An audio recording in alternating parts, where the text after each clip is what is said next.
Hello.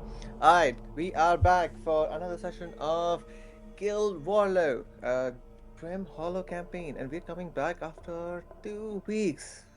Very long time, very long time. But um, let's start off with what happened last time. And Lucy is gonna give us the recap. Yeah. All yours. Amazing. The amazing notes brought to you by Galaxy. Um, we started off, well, last time on Kill Warlow. The pit fight. Um, Galaxy has told me I could skip over the pit fight, but it must be said that the MVP spell of the fight was Tasha's hideous laughter, and thus Woo! came this quote. Oh, where did it go? I'm scrolling through so much. Ah, the thing is laughing out of all of his holes, courtesy of Alex. Quote of the night from the fight. You're welcome. Post hit fight. The group is brought up to the first floor of the Baron's house and is paid 1,500 gold for winning the pit fight and an additional 1,000 in gems for solving a problem for the owner of the Baron's house. Mars confronts Vinny for leaving them in the bursting fifth floor of the Marla.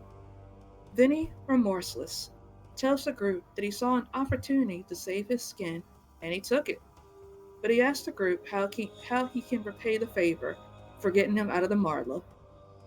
Mars asks Vinny about the catacombs and the door he saw before waking up at the Marla. Vinny recounts seeing someone behind the door, Grisham perhaps, but he can't be sure. Vinny also recalls seeing an alchemy lab, or perhaps some torture tools. To Mellori, the bits and pieces Vinny is able to remember sound like it'll belong in a wizard's tower. Mars makes the scathing observation that Vinny has most likely broken the trust of his previous employer, and Vinny agrees, saying, I plan on going far, far away, but. And he proceeds to gesture to his legs, both shriveled and one in a cast. Mellori confirms with the owner of the Baron's house if more of the Soma Army boats frequent the Baron's house. The Legatus hasn't shown up, but the Carver, he frequents the Baron's house. The rumor about the Soma army camp is that the Shadow Legatus is an emotional vampire. Instead of feasting on blood, emotional vampires feast on emotions joy, sadness, hatred, even despair. Boone's magic jacket bit strikes again as Mellori sneaks a few more cigarettes into his jacket. At lighting a cigarette, Bubonic claws out of Balya's cowl to get to his only vice. Transferring Bubonic to Boone's hand, Balya has a moment of hesitation. Cure wounds or inflict wounds? Though neither happen, as Boone's handler lawyers for a short rest while having lunch at the Baron's house. An above-table suggestion is thrown out. Boone is pimped out to Warlow for comped rooms at the Violet Rose, because let's face it, those rooms are hell of expensive per night. Walking through Fallowheart, they notice the Gravekeeper is nowhere to be seen, and as the group crosses an intersection on their way to the Incan Helm, they notice a distinct difference between where they were versus where they're going. Only those that can afford to be in this district are present. Finely dressed aristocrats walk the avenues, patrolled by the Black Guard. Now, standing before the Incan Helm, the group takes in the facade of the building and take note of the sign. A needle and fountain pen crossed under the name Ink and Helm, perhaps giving the impression that fashion and clothes tell a story before a word is ever spoken. A couple stands at the counter with Egard, looking and touching different fabrics, engaging in quiet discussion. Egard is an older elf, long silver hair, clean shaven, half moon spectacles sitting closer to the tip of his nose. Egard's assistant brings water to the group, though appears to be having a hard time with Valya's presence. Valya would like to know why her presence is making people cry, Alex says. The group busts up laughing. The woman looks familiar-ish, but why or from where eludes Valya. Looking at the fabric straight across the store, Valya recalls a time in her life where clothes of quality were her everyday wear. Egard asks how the group came to know Hatya. Omitting the fact that Halthia's husband was killed by a wyvern, Mellori reassures Egar that Halthia and her family made it to their destination. A request for clothes was made with Egar, and he lets the group know that custom items would typically take 3 to 4 days to complete for the dinner. But unfortunately, the dinner is tomorrow. As the group drop the Viscount's name and title, Egar understands the assignment and directs the group to find completed outfits he can alter in time for their dinner with the Viscount.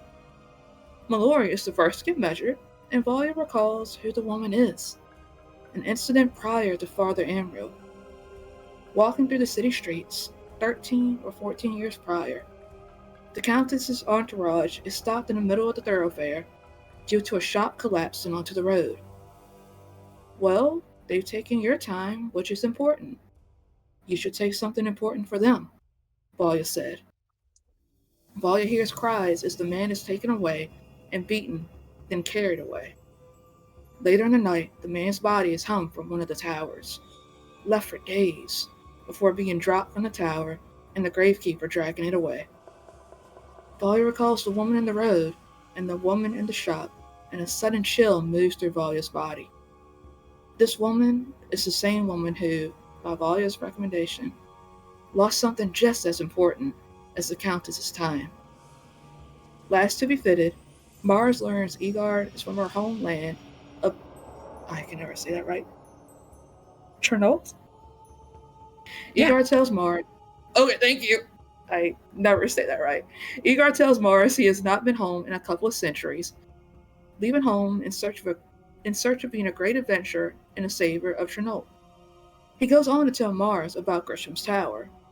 In his younger days, Egar had gone searching for the tower in the Varrock Empire, but when he arrived at the Wizard City, not only had the tower disappeared, but so had the entire city. Long after Egar's adventuring days were done, and any notion of being a hero erased from his mind, the tower he was searching for appeared in Fallowheart. Thaddeus Grisham, owner of the weird tower with purple lights. Egar asks Mars what she's doing in Fallowheart, and the book bit lives on. Egar picks up when Mars is putting down and offers additional material for the book. A monster that's taken up residence in the river has been something of a problem. He gives Mars a potted plant with odd-looking leaves. Mars recognizes it as flora from home, and Egar adds that it gives water-breathing properties when ingested. Mars thanks Egar for the plant and the lead on a new chapter for the book. Egar lets the group know that their outfits will be ready by the next evening prior to their dinner with Warlow. Egar urges Volya to have a conversation with them and Grisha, asking Volya if she remembers who Grisha is. I remember her, yes, Volya says. I've had a lot of time to make peace with the grief of something that was out of our hands. It was nothing that we did, and even then, the fate that was dealt to us, to me, was worse than death. Grisha recounts her trips to the castle, asking to be hung alongside her husband. She was given coin to go away, and every few days soldiers would perform welfare checks on Grisha to ensure that she had not harmed herself. Volya takes Grisha's hand and shows Grisha her scarred arm, saying, sometimes living is the crueler punishment, and I know what it is to not die. Do you still want to die, Grisha? Living can be hell, harder than dying. I see it on you now. I don't want to die, but I want a piece of him. Grisha tells Volya that when the gravekeeper took her husband's body, it took the paired ring. Volya agrees to reunite Grisha with her husband's ring. Mellori then asks Egar if he knows anything about the sword, and tells him that she's been getting visions of events past. You should melt it down. Fuck that sword. Egar offers his small collection of books to Mellori, should she wish to do some further research. As this is going on, Boone steps outside to smoke, after being kicked out of the store for trying to light up inside. As he stares out of the city, trying to look into the sky and into the distance, and try to spot where that bat creature he was tasked with capturing would take its kills. The castle might be a possibility, but most interestingly, Boone notices that Grisham's tower begins to flash purple. He looks back at the castle and notices something moving on the tower. Not part of the castle itself, but something else. Recalling his first night in Vallowheart, rainy and the flashing lights of the tower greeted them along with the screech of a creature flying and a scream. Cal joins Boone outside after looking around the store for a bit before finding his way outside. He stands next to Boone and quietly spots Klein's mansion down the road as many carriages start to drop off party guests, and standing on the balcony, an orcish figure looks down at his guest.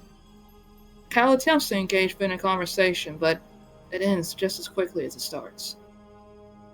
Mellori finds her way to Egar's collection of books, and with a 28 investigation, she learns the following information. God's War. 4 gods helped create and shape the Empire, and blessed 4 items for the Emperor. A crown, a shield, armor, and a sword. Reading through the description and matching the image in the book to the sword in her hand, Mellori knows similarities. God made the sword. Nope. These 4 powerful artifacts had names, but whenever Mellori tried to read the names of the sword on the page, she was unable to do so.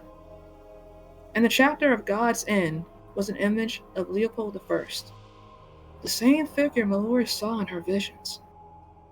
Leopold I was a cruel and impatient ruler, often executing people for the smallest infractions.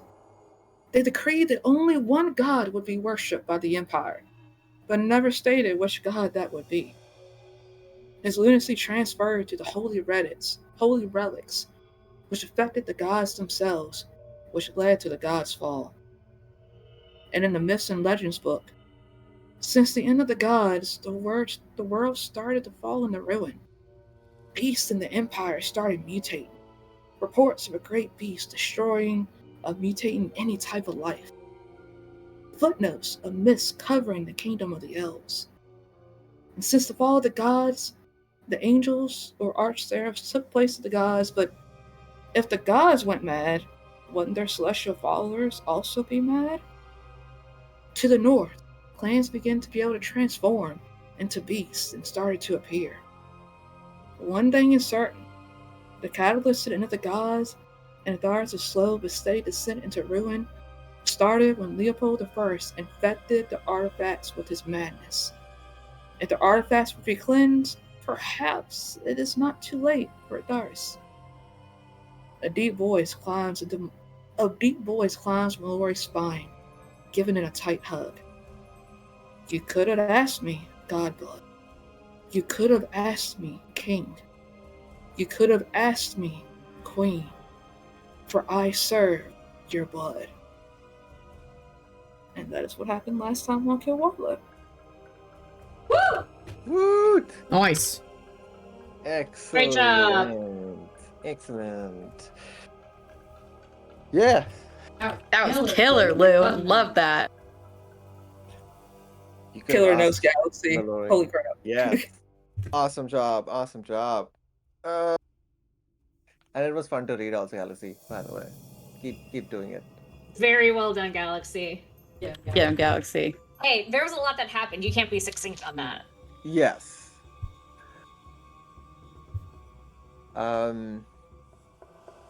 Outside of Inkenhelm, Cal and Boone just are standing. Their visions at different places.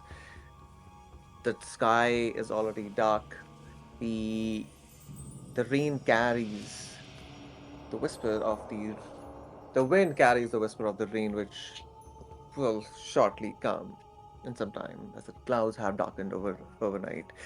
And inside, Mellori, your sword, the god sword, just breathes.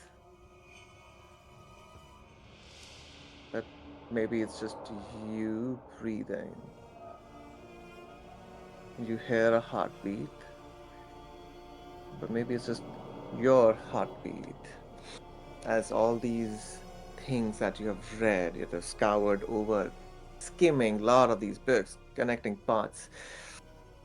You were standing there in this small library of sorts with these really old, ancient books. And upstairs, Valia and Grusha, you have a talk and you've been given a chance or have been asked to put the sorrows and the grief of someone to rest and help. Maybe that will help you as well on your path forward. Maybe. And Mars, you met someone from your home who's given you a nice gift. Um, a local plant. It is rare, but it is very helpful. And you can see from Egad's face also the joy of just seeing someone from back home in a really, really long time, especially in a place which is always covered in darkness. You Mars has been like a source of light for Egad at this moment. Oh. And there and therefore he gave you a really good discount. So Yeah, you did. yeah. So you're all talking over there. What do you want to do next? You all don't have a home for the night per se. The dinner is tomorrow night. It is 8-ish, 8:30-ish PM, I would say, a little over 8 o'clock at least. Um, and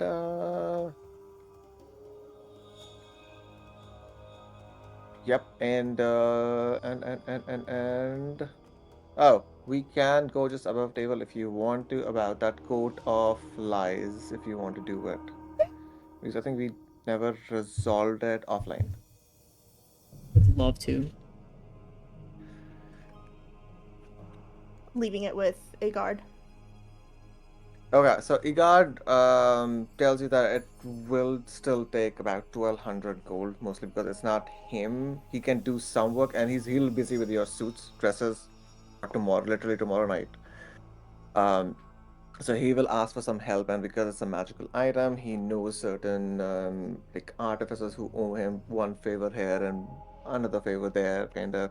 So he can put something together, but he will still have to pay them, even though he's okay to like not take his cut or anything. But it still costs you about like 1,200 gold, and it will still take about 2 days at best, unless you really want like a rush job on this for some reason. Then We that might cost you more. do we still is the 1,500 in this party inventory legit? That was from That's The from the pit fighting? pit fight. Yeah. Yes, plus 1,000 in gems, which includes 300 gold worth of Diamond. diamond. Gotcha. Oh, and I did add the potion of water breathing just for that Yeah, spotted I plant. see. I mean, honestly, because there's 5 of us. If we wanted to, if we need to use it at some point, we can use 5 and then just leave that one leaf for a month. Because that way Yeah. we can regrow Yeah. it. Yeah. Agreed. Yeah. So that way, if we just need to blitz it all at once, we're not going to use the whole thing up. Right. Perfect. And as far as the coat, is a guard asking for the money up front, or can we do half now, half later? I think with the Raevo you've established and everything, I would say yeah, half up, and he said yeah, half up front, and then half. The next half would be like you give the next half, and he'll give the item once it's done, and all kind of things. So Sounds from good the to you me. can do half 1,500 up. gold, we can give him 6. 600. 600, yeah. And he can work on that after he's done with the fancy outfits. Yeah, I think that's good, yeah. Yeah. Okay. And then that way, like, sounds each good. time we, like, gain, like, group gold, we can, like, always set aside, like, a big chunk of it, and then that way, like, each time a chance comes up for, like, a new person to get, like a dope item, we'll be able to, like, pay into it. Yeah. Agreed.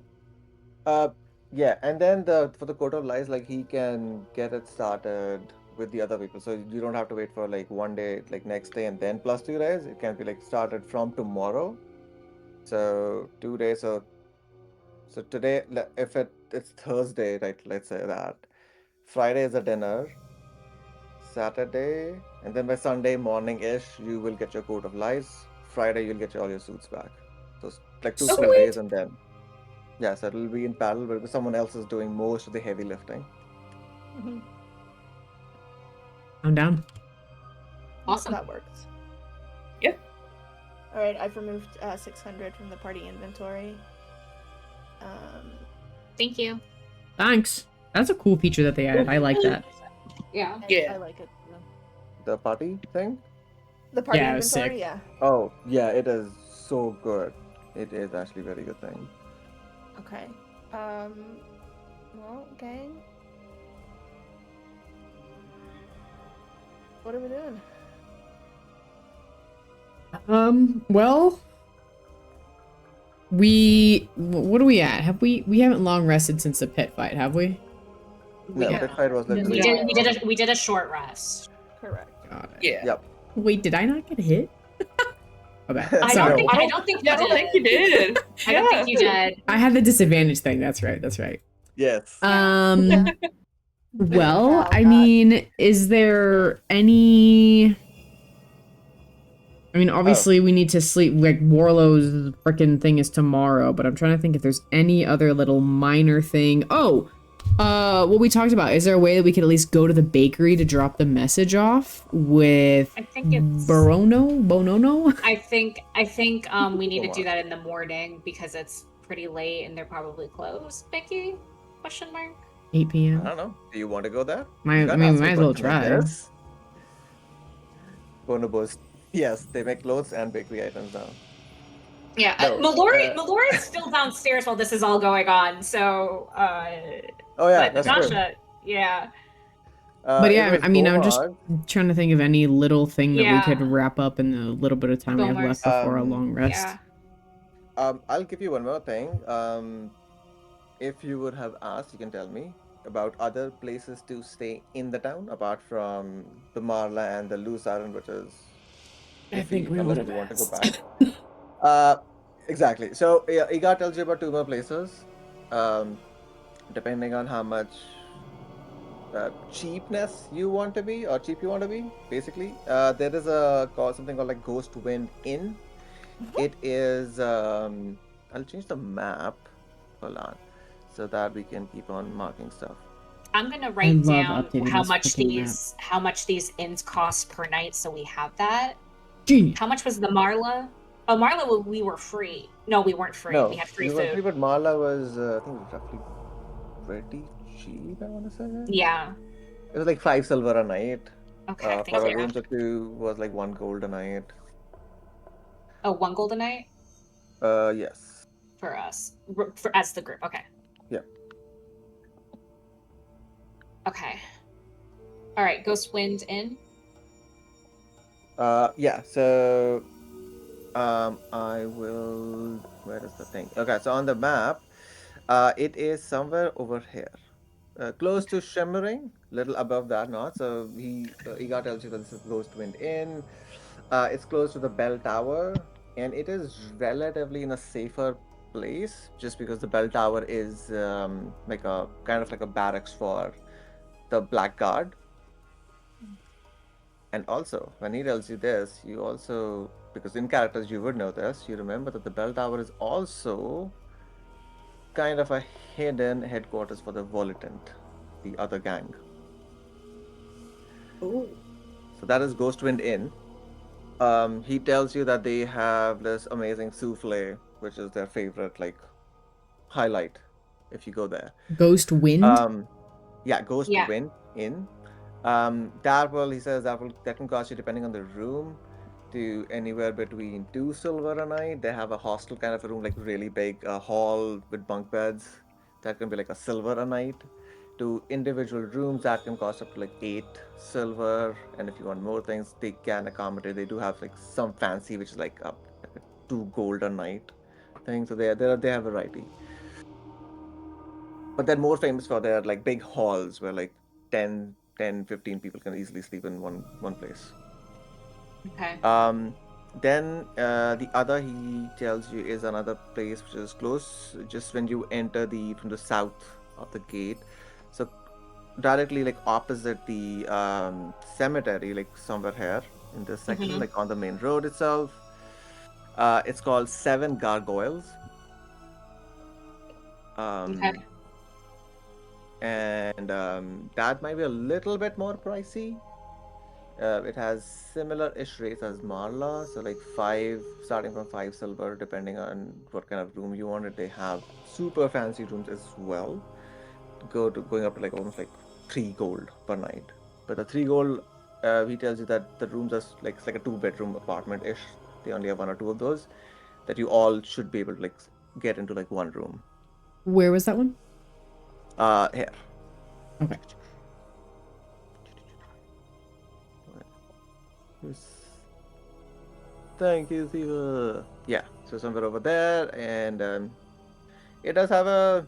The only thing kind of it has is the sometimes if it's a windy day, the the fragrance of of the cemetery of the Wallow cemetery kind of comes through there. So just close your windows What was the name? and ask for incense. They give incense. They give incense to everyone in the rooms. What was instead of complimentary water bottle? Yeah. Yeah. What was the name of this one? Seven Seven gargoyles. gargoyles. Yeah. And again, he just goes on to say that they have one of the best meads in town. They make their own mead, and it is just excellent, like delicious, according to Egard. So usually these two are more options. And then the violet rose is how much per night? Violet Rose starts from the cheapest thing starts from 10 gold per night. Oh, Where was the violet Yeah. rose? It's like Uh, right next to a shop or something, right? it is here. Here, I'll show you exactly where it is. Where? Let me confirm. Yep, there we go. This building right here is Violet Oh. Rose. Very close, kind of thing. Goes close to the castle as well. Yeah, yeah. He gives you directions. Just go straight over there, and you won't miss the Violet Rose. It stands out, but not in a gaudy way. But it does stand out.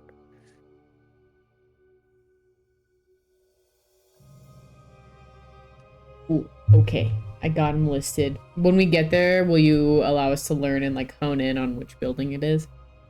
Oh, I can yeah, make the yeah. circles a little smaller. Cool. Okay. Sweet. Well, yeah. I mean, doesn't hurt to walk by the bakery, see if it's open, knock. I mean, is there anything else we can think of? We could say that maybe right after this is when we do go through the backpack, and then that's when we're like, oh, we should see if we can pass the message on. yeah. If we're... Mellori would need to go through the backpack first before she goes to the bakery, just because of the Yeah, amount of that's what I just information said. that yeah. Okay. Cool. I wanted to make sure I understood. Right. Okay. I'm just saying, since technically we did that Right. out of game, we Yeah, could say yeah. just canonically that that's when ish it Right. happened, you know?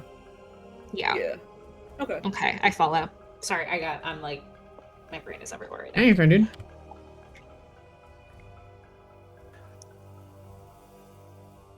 But yeah, I mean, I can't think of anything else All unless anybody else has something. right. Yeah, and it starts to drizzle, Oh. and as it starts to drizzle a little bit, Boone, there's lightning far off, but you would just smell. Your nose will pick up the smell of Gravekeeper in just little enough that you know that he is in the vicinity, not like super close enough, but like the smell is coming to you now. So, but it has started to rain. All right then. Uh, at that, at the smell of the gravekeeper sort of wafting over to him, he's going to step towards the door and tell Cal he should get out of the street. Right. He'll follow back inside.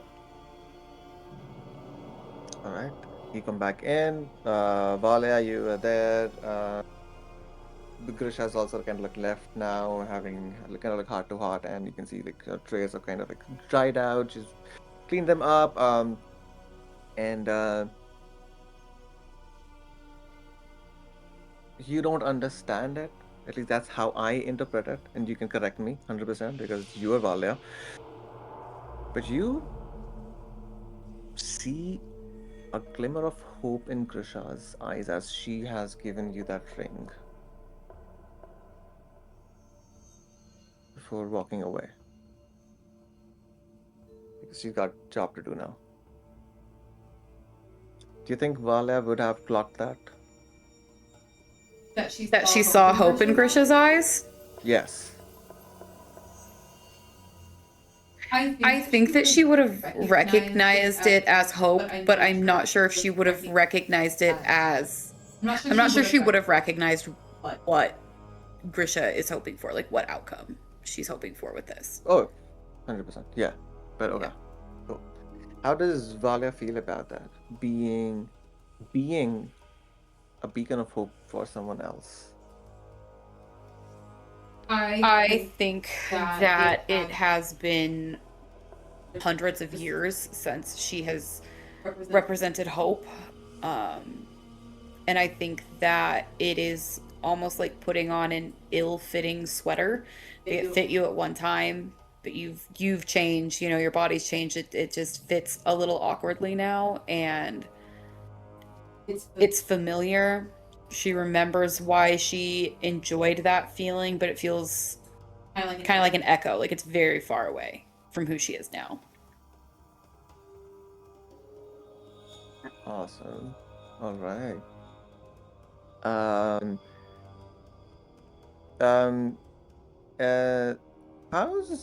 Actually, for Mars, I have a question. Basically, Sure. your not even a question. Canon backstory. The potted plant that was given to you. What does it look like? The leaves, especially the leaves, because they are odd shaped. Oh. Hang on. Actually, I have something that I know would be a visual. Let me think about. I have a perfect visual of it, but I'm trying to find what it would Okay. be. Oh, who is this one? There's a card in Slay the Spire 2. And it's got this weird little funky looking plant coming out of it. I think it would look like each leaf has its own stalk, right? So it's not just like one stalk with a bunch of leaves coming off of it. It's like this Correct. weird little, like, kind of like how lily pads are a bunch of lily pads kind of all tied together loosely under the water, but on top of the water they look separate. I think it's going to be one of those where it's just a bunch of stalks coming up, kind of like bean sprouts. Nice. So when you grab one, it kind of pulls the whole stalk.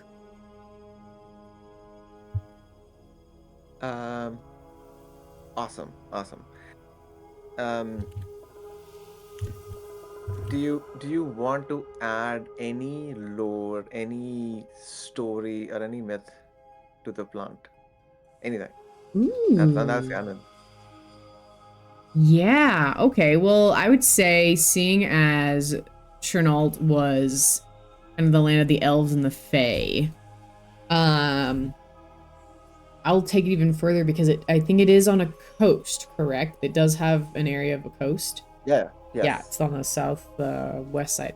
I would say maybe before the elves vanished, there was a very big population of sea elves along the coast, and they were some of the only ones that had like the knowledge of how to cultivate these water plants. And so it's what makes them even more rare to see now, because many think that the knowledge of how to cultivate such a powerful plant has been lost. Oh, sick, sick. That is awesome. Okay. Um, Okay. I'll add one thing, Yeah. just a weird thing, is that because you said CLs, and that was also somehow in my mind as well. Hey. Same Is brain that thought. there are stories about a lot of things, and one of the stories about CLs was that it is this plant that created CLs, and that if you eat the same, like the leaf, one leaf per day for a year and 1 day, you become a sea elf. Oh, frick yeah. And I these are the love that. stories. But there was also another story because parents don't want their kids to like eat fucking leaf every day for some weird part, right? So the story that was another freaky thing that was added, and it became part of this mythos was y- sometimes if you're a naughty kid and you continue eating this, instead of a sea elf, you can actually become a very weird, despicable, ugly creature, a sea hack. Ooh. So these were all stories going around to like dissuade people, like don't even try it. And of course, they're like stories or legends, but no one really tried it, or at least no one knows anyone who tried it and what happened to them. Spooky. Yeah. Yes, exactly, Galaxy. Yeah, dude, I have a kid. I have to do all these things. Don't eat this. You'll fall sick. Alright, so all of this is happening. The rain has started. Boone, you and Cal come inside. And Mellori is still missing. It's been quite some time between all the conversations and everything. It's been over half an hour or more, and not a peep from Mellori. That girl at. Yeah. Where's Mellori and her freaky sword? Doing freaky Where's things. Mellori?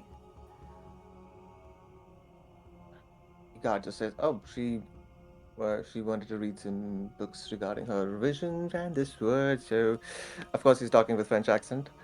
Um, and he just tells you that that's where she went down. There's a workroom. Go towards the end. That's where the library or this kind of books are. And now he's also looks at all of you and says, maybe you should check on your friend. And gives Uh, way. as soon as Egard says she is reading, Boone is just gonna go look for her. So he's not gonna even finish listening to what the old man has to say. Okay. Boone, immediately you all see the Boone dashes away from you all and starts to go downstairs. Rest of you, except Mellori, will come to that. What are you all doing? Staying up, following Boone? I mean, I think once all the measurements are done, Yeah. they wouldn't. I mean, Mars wouldn't have any reason to like stay around, and if Mellori is not back, I think that she would just follow Boone. Yeah. Okay. Valia? Yeah, I mean, Valia goes where Cal and Mars go, so Okay. you know, she's got her ring, she's got her charge, she's got her crop top, she's ready to go. And the trio just exchange a look between each other. It's like, well, guess we're following Boone. All right, so you all go through the workroom, and you can see Grisha has already like started to like pull up all the cloths, the things, and start to set up stuff, and she sees you all gonna rush through it, and you go through the door as like mostly ajar open, and in what state, Mellori, do they find you as Boone was the first one to kind of come in Um, as the words? yeah, before they're like, "Where's Mellori?" So like at the same time that that was happening, after the sword hugs her, she's going to throw the sword as hard as she can across the room. Can she do that? No. Ooh. You try to. Ooh. And as soon as you No. try to, it's still, by the way, still in scabbard that you bought. Right? Yeah. So you Yeah. try to, and your fingers don't open up. Okay. Can I put it down on the floor next to me? Yes, gently you can put it down on the floor, but it still takes a lot to let go. And every second I'm gonna try kick it. you're trying to kick it. Yeah. Okay, you kick it. Roll 1d6. 3. 3. You take 3 points of psychic damage, and your head starts to hurt. I'm gonna try kick And- it again. Oh, Roll 1d6. 4. You take 4 points of psychic damage. Are you kicking it away from you, or just like stamping Yeah. on it? I'm kicking it away from me. I'm trying to get away from it. Or Yeah. get it away from me, I should say. Yes, you do it, and you take psychic damage, and the urge to have to go and pick it up is super incredibly strong. Give me a wisdom save. It's a very high DC. Yeah, I'm not gonna make it. It's not Oh. impossible, but it is high, very high. That went on the floor, so I have to roll it again. Yeah, no problem, no stress. 13. 13, you kick it twice, and then you bite your lips. And you bite it hard enough that the blood actually comes out, and then you take few steps violently and pick it back up and put the scabbard back in. So Mellori lets out a very short, trying to keep her scream behind her teeth. And so that's what Boone is going to hear and see as he comes in. Okay.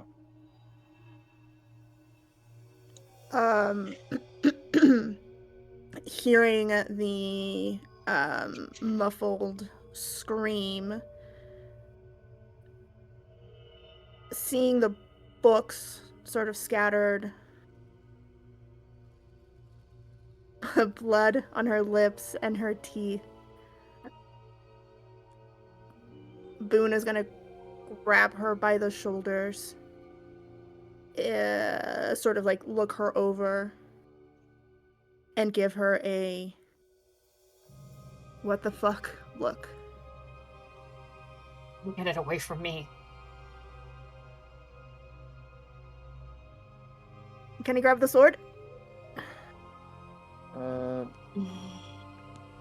you grab? You can grab the sword. Are you trying to take it away from her? Like take it out of the scabbard, or just with the scabbard itself take it out? Just with the scabbard itself, just scabbard with the sword still in it, just away from Mellori. I think Mellori is going to try to stop him because she doesn't want him to get hurt. Alright, you try to stop Boone. Boone, you see Mellori's trying to stop you. Do you Okay. stop? No. He'll very forcefully, Mellori, stop. You can't touch it. It's going to hurt you. It doesn't matter. No, and she... This has to end, Mellori! She shoves at him. Boone, give me a. We will do a opposing athletics check, not acrobatics. Actually, Mellori, I'll allow you to do acrobatics. So just in case, because to like push him away, Wiggly, like, some way. Yeah, exactly. Like so, and Boone will be athletics.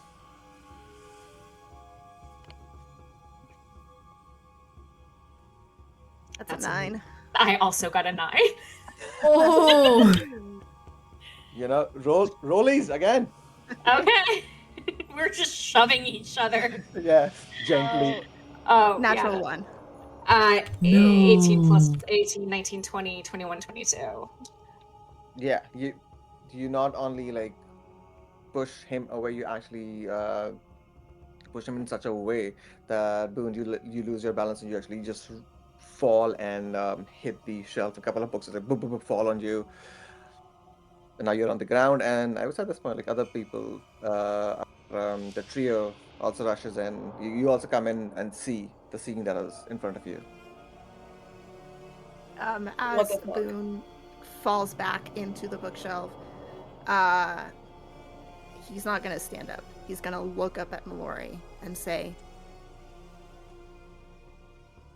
"You've been obsessed since the moment your hand gripped that sword. So either we figure out what the fuck is going on with it, or we get rid of it."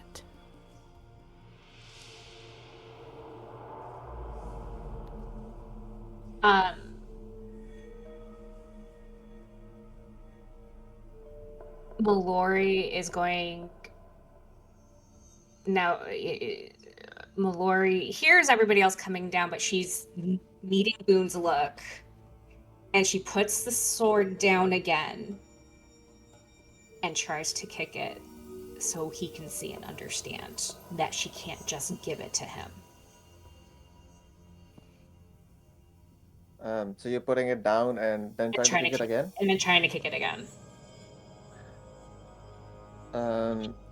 Give me a wisdom save again. Trying to even to put it down this time.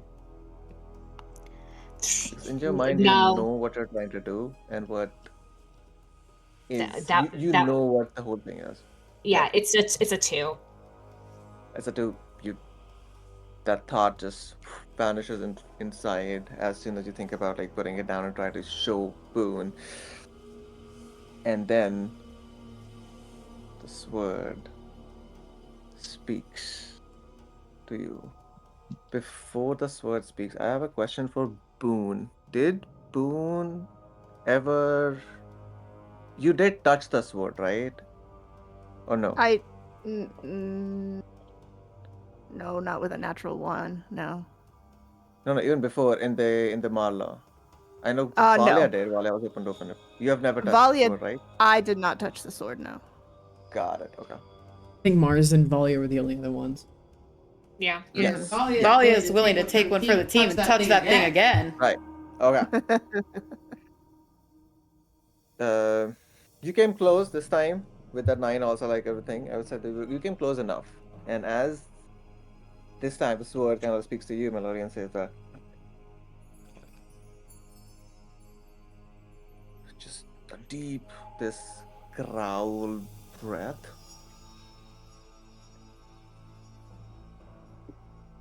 Just and you, it doesn't really speak to you, but you just feel it, like it thinking and you thinking because of that in a way that is asking you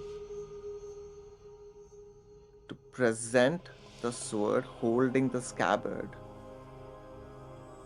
to Boone.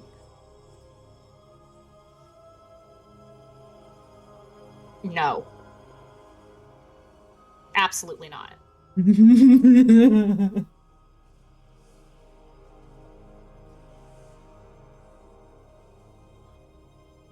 There is you sense an almost like a confusion, but at the same time a little bit of this ecstasy as it tries to suggest again that hold me with this to that person, and you can see that it is directing in a way, not directing, but like your focus goes on Boone only,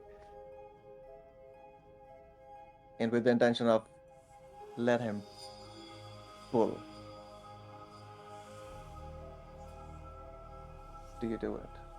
No. It's almost a disappointed sigh. Do I get fuck. Do I get the sense of what its motivation is? Give me an insight check. Again, this will be hard. Give me an insight check. Let me see. I am good at insight.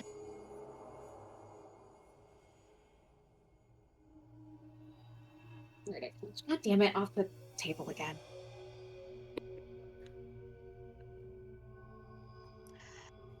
Okay. 19, 20, 22. Oh, that's pretty good actually. Hmm.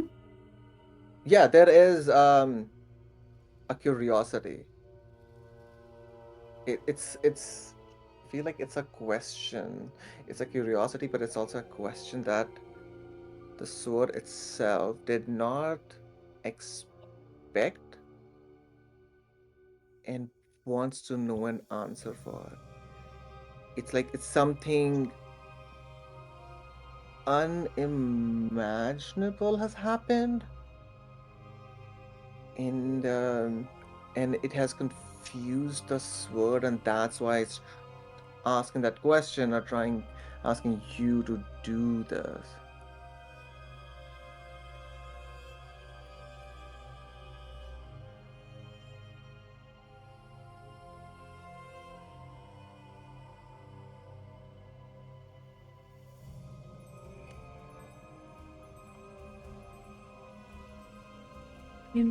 Is everything all right? Yeah, have we reached it out there Yes. to them? Like, are Yes, we 100%. seeing Boone on the ground and Mellori like being a little freak with her sword?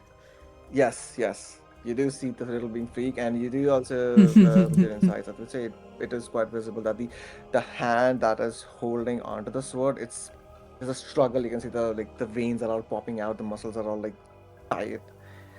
Um, but you've all come now. Valia, Mars, and Gal. What is going on? Yeah. What is going on? Boone is going to stand ahead. up. Boone is going to stand up.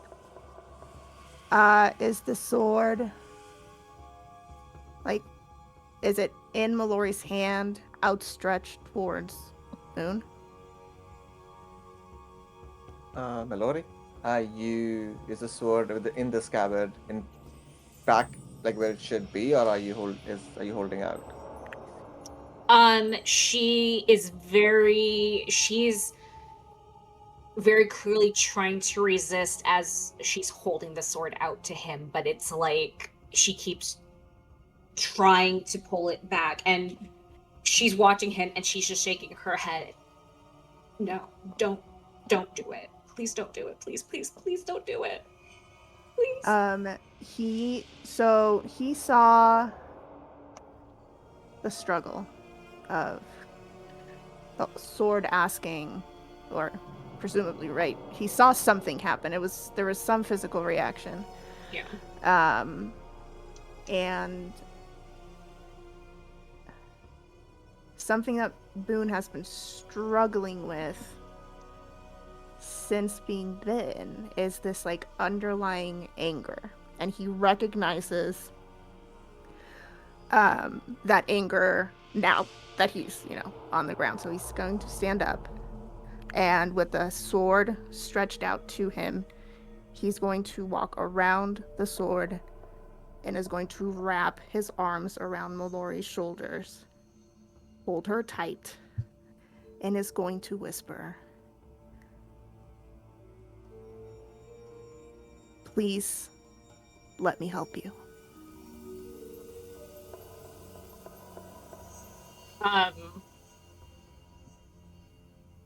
Mellori's crying now, and she just keeps shaking her head. I can't. It's gonna hurt you. I can't do it. Please don't do it. It's saying these things about I can't do. No. From where Valia's standing, can she hear this? Yeah, she's not. Mellori's not being quiet. Yeah. And it's not a big room. It's a like 20-ish feet wide room. It's not a super big room, and it's like all like closed. So yeah. So it might be easy unless it was like some super low whisper. Yeah. But you So would.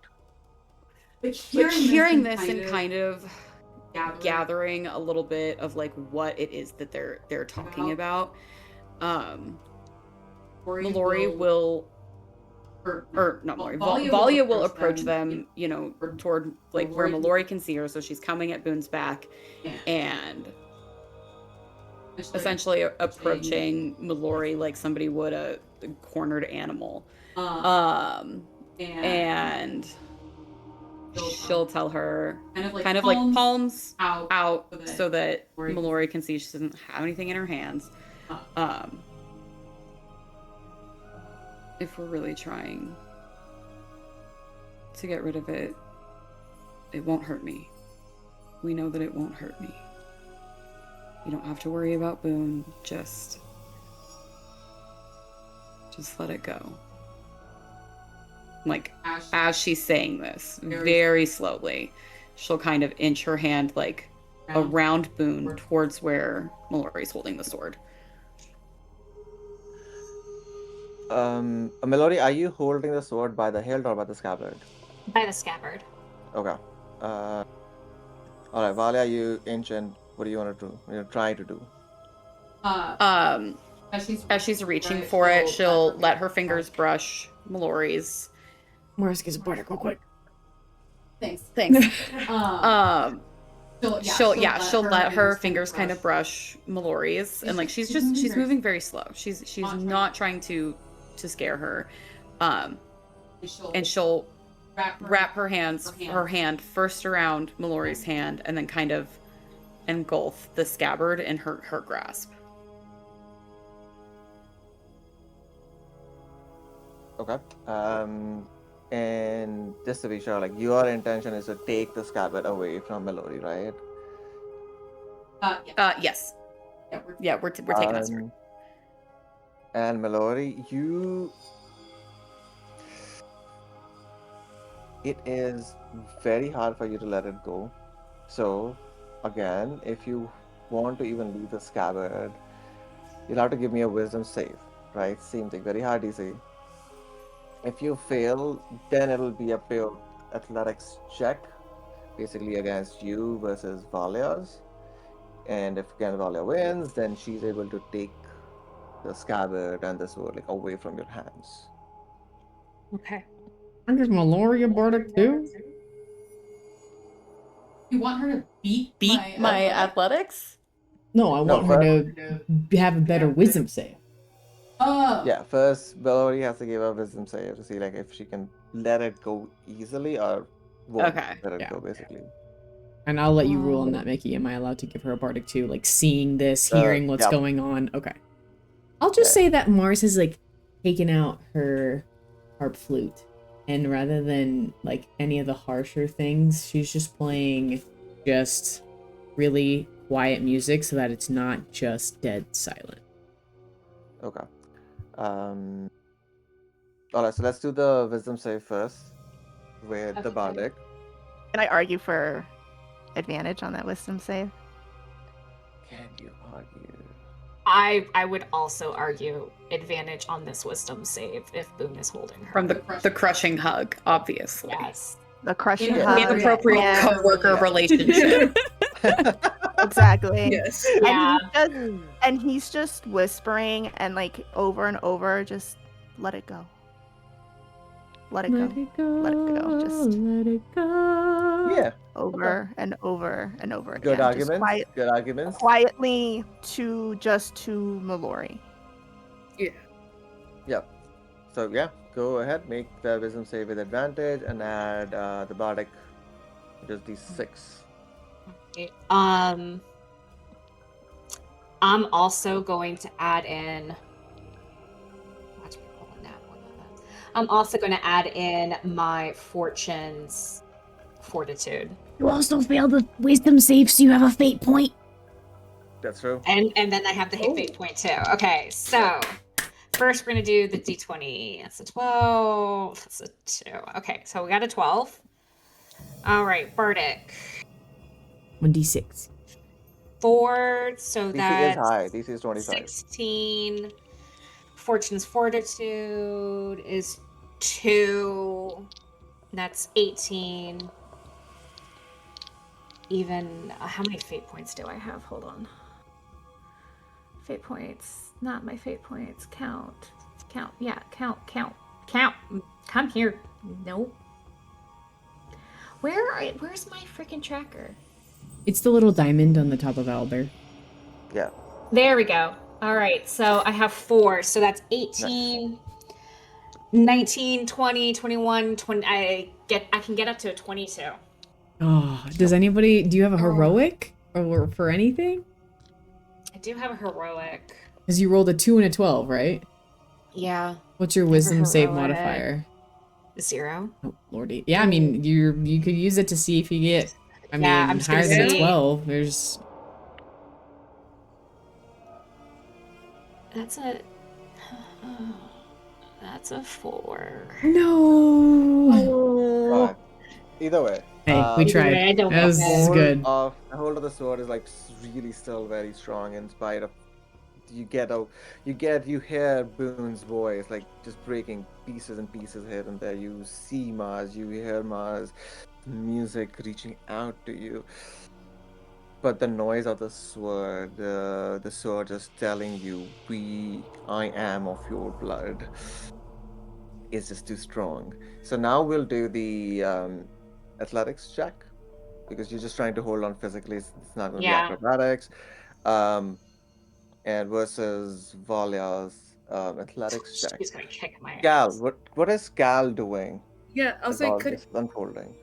Cal would have been seeing Valia begin to approach and grab the sword. Could he be ready to grab Valia and help pull her back, like when she has the sword? So in this moment, okay. So you can do so that way. Let me say Valia gets an advantage because of help action. Okay. Okay, so I'm gonna do this athletic check with advantage then. Wait, you'll do the advantage, but I want Mellori to do it first. Okay. It's just the athletics. So that sets up the DC basically for you. It's just easy. I got a 10. Okay, Valia with advantage. Advantage plus a and D6. Bardic. Wait, I think you have a Bardic. I already used the. No, Valia has Bardic. Valia Yes. Yeah. So okay. That is going to be a 23 without the Bardic. Add Bardic. Okay. And the Bardic is a D6, right? Yeah. Okay. With the Bardic, so it's a 23 plus 6. That's a 29. God damn. Yo! Nice. Minus 10.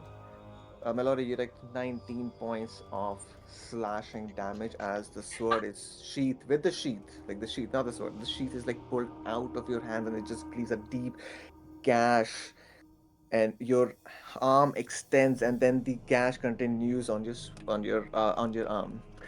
But Vala, you have the cast the sword. Oh, Nemo. Okay. But you're holding the sword, and in the last moments, before the sword is completely like wrenched out of your hands, you hear this cry of pain, of anguish, of sadness, saying, "You could have saved the world." And then it's like snatched away from you. And Valia, now you have the sheathed sword in your hands.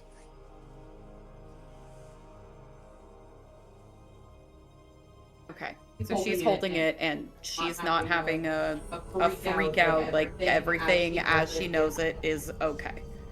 You are okay. Yeah, it's in the sheath. The sword is completely sheathed, and you're holding it. You don't hear anything. You don't feel anything. Nothing. Okay.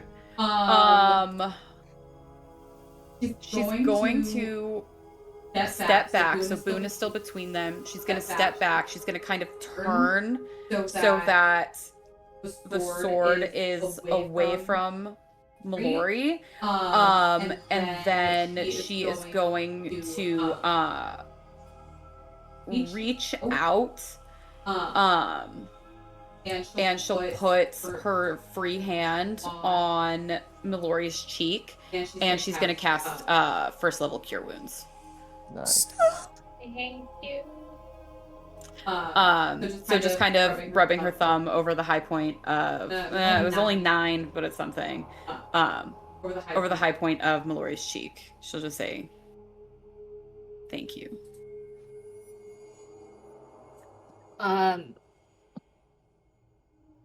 Mellori is still crying. And she meets Valia's eyes and repeats the last thing she heard the sword say and cries, I could have saved the world. Hey, you can still save the world. You just don't have to do it with this thing hounding you. Yes, let it be your choice. And your journey, rather than something else's journey.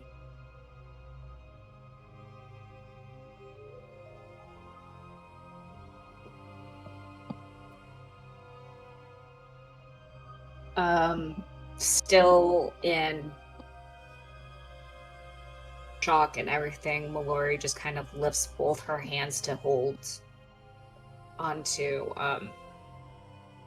Boone's hand and arm that he has around her shoulders.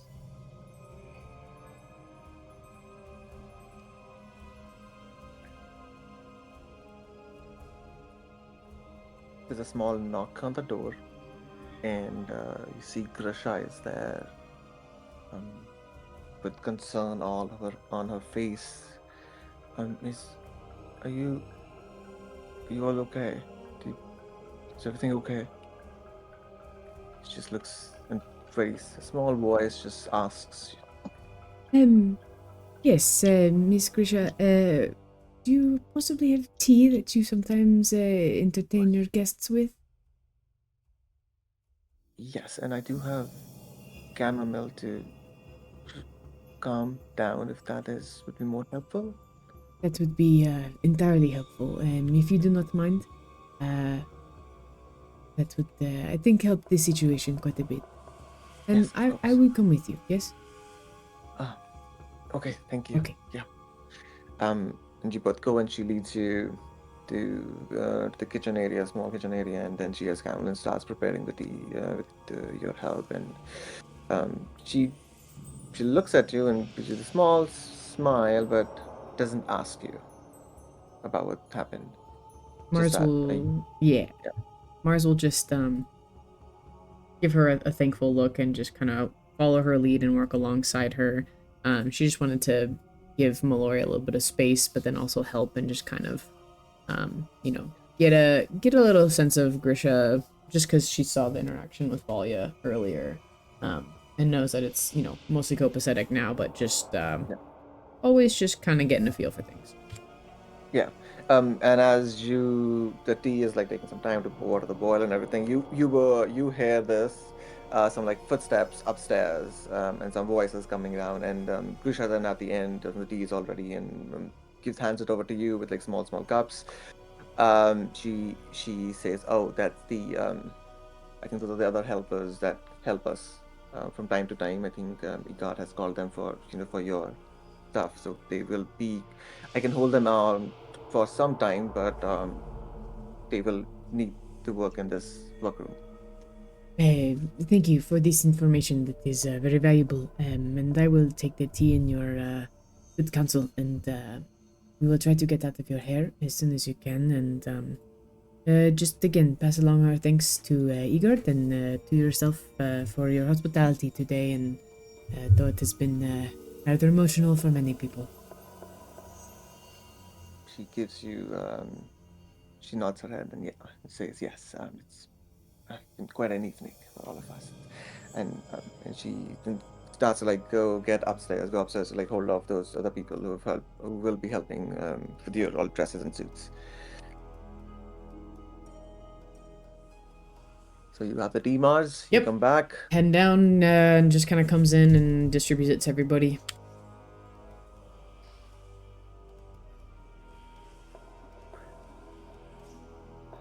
Where is Valia standing in relation to where Mellori and Boone are standing? So she's standing facing Mellori at Boone's back. She's probably about like 2 feet away from Boone's back at this point.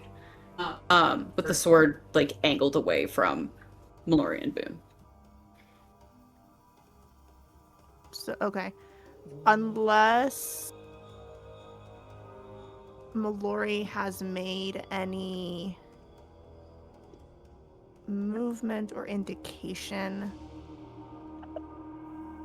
that she's going to pull away from him, he is going to, still holding her, is going to walk her as far as he can from where Valia is standing. As long as the sword isn't preventing her from doing so, Mellori will let herself be walked back. Yep, no. The sword is away from you. However, this is important. This is above table mechanics. Yeah. You were attuned to the sword. Yes. Right? And there is a cost for that attunement. You still feel that. It hasn't gone away. The sword is there. Sword is like with Valia, it's not reaching out to you, you don't feel it, it doesn't like any none of that, but that attunement continues. So in your inventory, just uncheck it from things to do, but you still have it in your inventory because you still are attuned to it. Okay. I'm gonna need you to go in later because while I have it in my inventory, it's not in my attuned items. Oh, it should have been. And I click my attune items and it says items that you can tune. It's not showing in the ability for the attuned items. Just FYI. Oh, because do you have to do this? Oh, weird. Wow. Okay. We just that little box in the Yeah. Oh yeah. Yeah, I just did it. I think just see. Can I do this? I'll click out on my end and reload when you're done. I think okay, I see why. You have to be kind of like wielding that and then the attunement. Oh yeah, so the attunement is still there. We'll keep it as we'll just be like that you're not gonna use it. Yeah. Yeah, okay. Unless you want it back. Totally.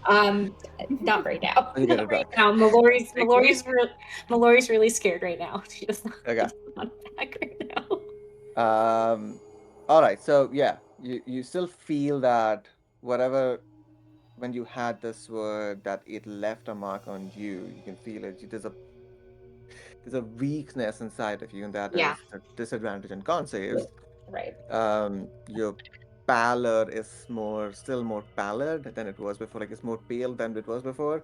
So that is still there, but you are able to walk away from it. Boone holding you, and you both come out, and just to move this scene along, unless anyone wants to do something, we will just move along. So, anyone else has something to do here or wants to do before we go somewhere else?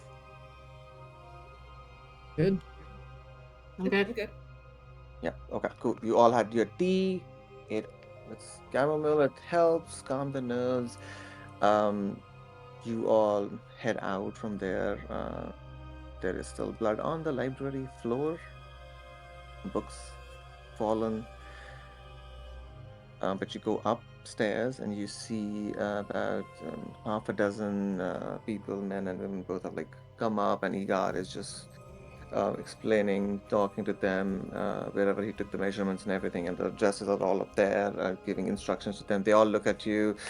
The fact that you are getting something from this shop, they all immediately like make a beeline away from you, give you your space, and when you're passing, they'll give you a deep bow also because they know what kind of patronage or patrons come to this shop.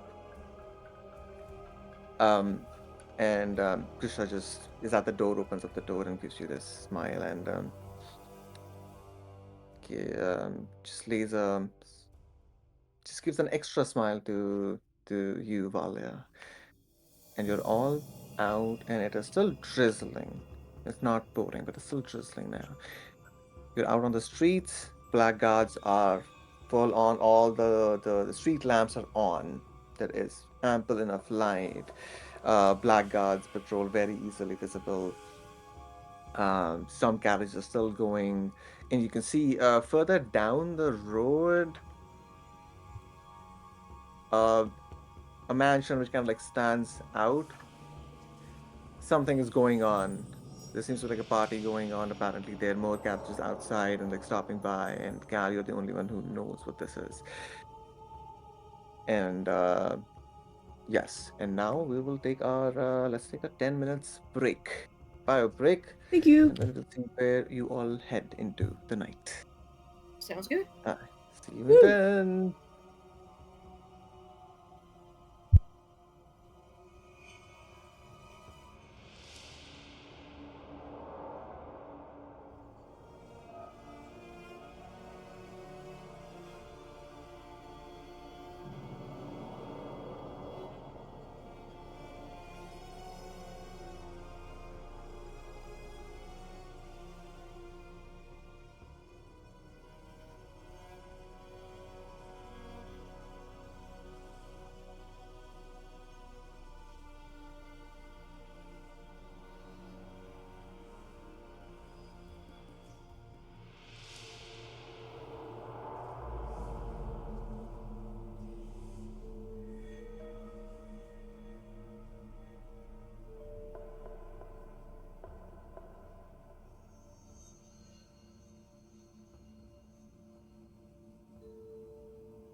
think we can resume.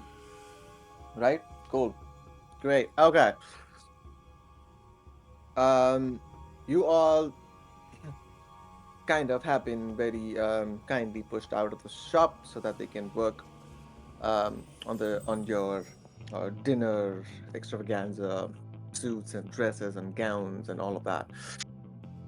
You find yourselves in a little bit of like a drizzle. What's going on? Where do you all head to next? As now it's like the night has extended, it's become much darker now, and you haven't eaten in quite some time, so dinner time is also around the corner, or more.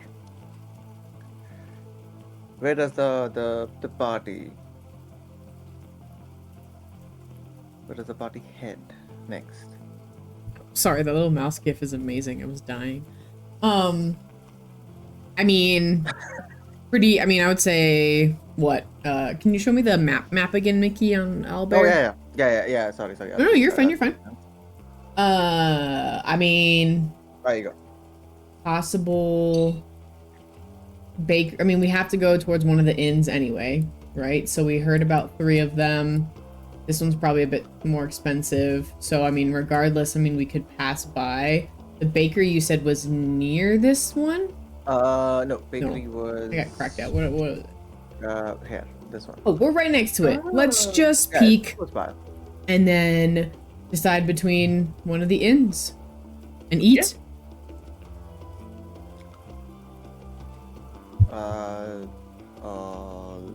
Right. You do head out in that direction, and Igata tells you where the Bomar's Bakery is. It's pretty famous around here. And you do see that the lights, unfortunately, are all off. Although it is a 2-story building, the ground floor is more of or the first floor is more of is actually a shop.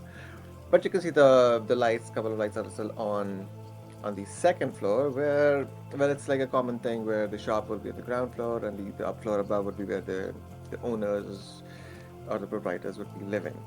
So there is whoever runs the shop is still there running up, but the shop itself is closed. I mean, don't we have message cantrip? Ooh. I mean, I know it's a little freaky to be popping into people's minds when they're not expecting it at 9 p.m. at night, but if it's that pressing, Mellori, you have message cantrip, right? I do. I mean, you could drop a bomb like, yo, info about Soma Army. Mickey, so I assume I was given a passphrase or something to connect with them. I would imagine. Yes. I would say yes. We'll just say yes. You Yeah. were given. So yeah, Mellori will cast message to the individual. Like, she's not going to be a creep about it. She's going to stand very clearly in the window and knock to get their attention, and then cast so- message. Do you want to knock? Yeah, I'm going to knock on the window so they see me. Oh, that's They're on the second floor. 12 feet above. Yeah, so they're on the Oh, second floor. they're above? Okay. Yeah. He's gonna climb on Cal's shoulders. Yes. Puppies? Yes. That's okay. Fair. From the windows, you just see the light is on, but the window is. It's called Give me a quick gutter. perception check. This is Whoever the gutter. is looking I in love that direction. Me too, I've never used it. Perception. Yeah. I would like to look for some pebbles. Pebbles. You find pebbles. Perfect. I got 18. 18. Okay.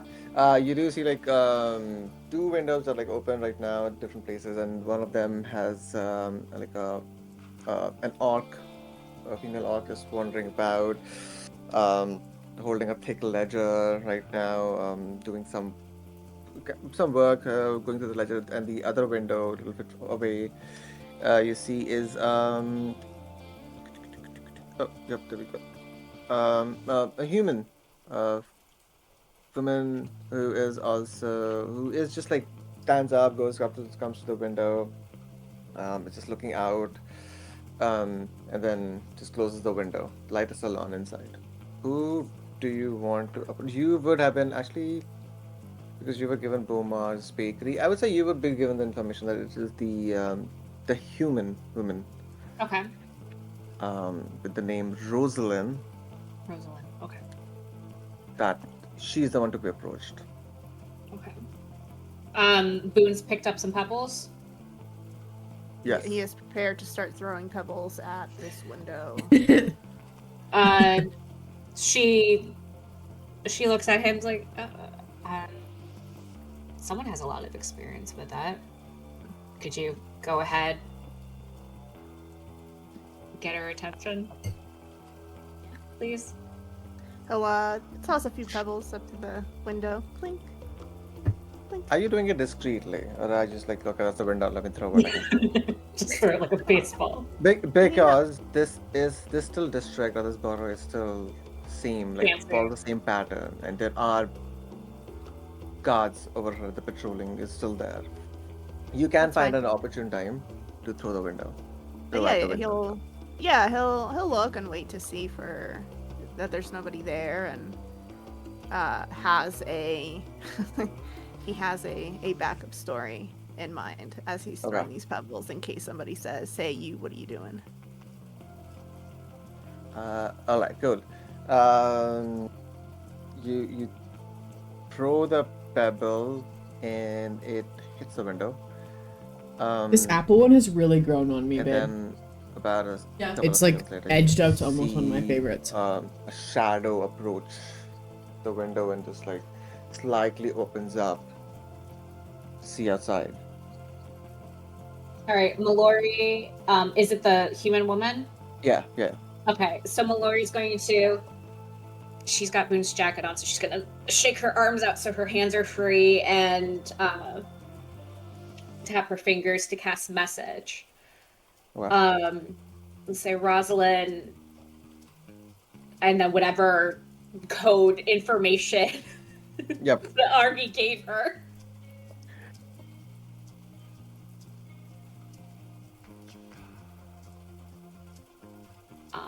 Can we come in real quick? Come in. She replies back saying that, no, I'll come downstairs.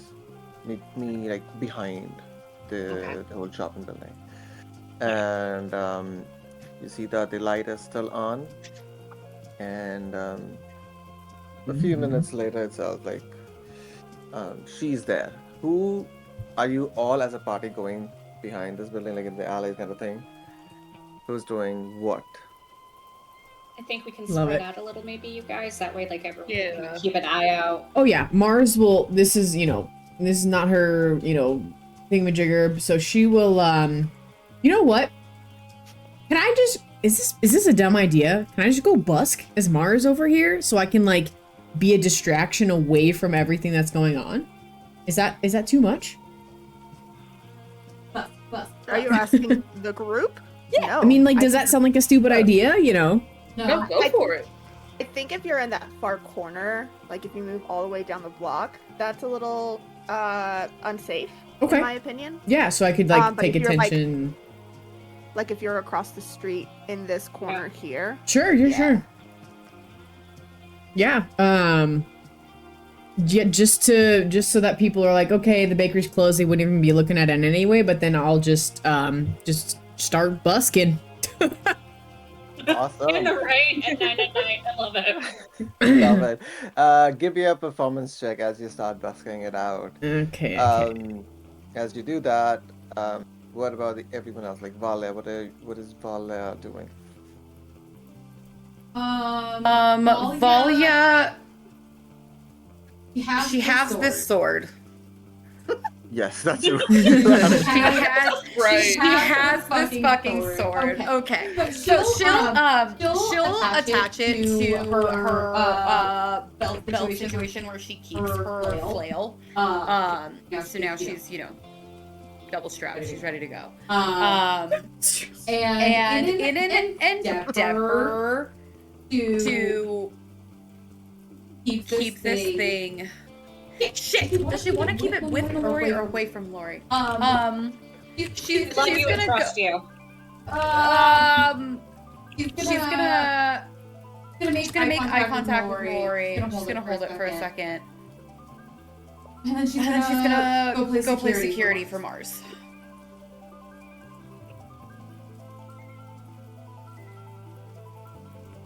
Alright, it distracted Mickey. Alright, cool. So No. Hey, look, it's always worth asking in D&D. worth a It is shot. you 100%. yes, you miss 100% of the shots you don't take.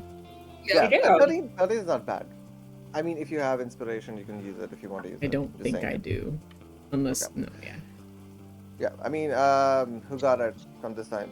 Lucy and Lucy got it, and Alex is If also you want got it. If you want it, just in case. Well, I I already Oh wait. oh wait, no I don't. Never mind. You can take it. Take my inspo. That's fine. I mean, I don't think this is the most important role we need to make tonight, so it's okay. Okay, give it Okay, back. give it back. Yes, I gave it back. Alright, while I was going out, kind of like a security to Mars, right? That's what I got. Yes. Yeah, okay. And Cal, just move. Why not? There we go, Grandma Boy. Yeah. He will post up somewhere where he could like keep an eye line on, like an in between eye line on Mars and Valia, and at least a half-ass eye line on where Boone and Mellori are, just like Cool. a middle spot if possible. Yeah. Yeah. Yeah, You it's like posted up, like he's just not up to much, inconspicuous. Trying to be inconspicuous. A very Trying to. large fella. Don't with be a great suspicious. act- Don't be. great Don't act be on his back. suspicious. Exactly. Oh yeah, you know. You know what? Give me trying to be Oh, boy. inconspicuous. Either up to you. Either you can give me a deception check or a performance check also, if you want. Performance, I don't know why, is a +3, so we're gonna go with that. Yeah. Yeah. That's actually pretty good. Dirty 20. Oh, wow, yeah, okay. better than my effing Okay. performance check. Yeah, the music is totally. This is the music that Cal listens to, and it's like totally jamming to this. All right, so you are over there, and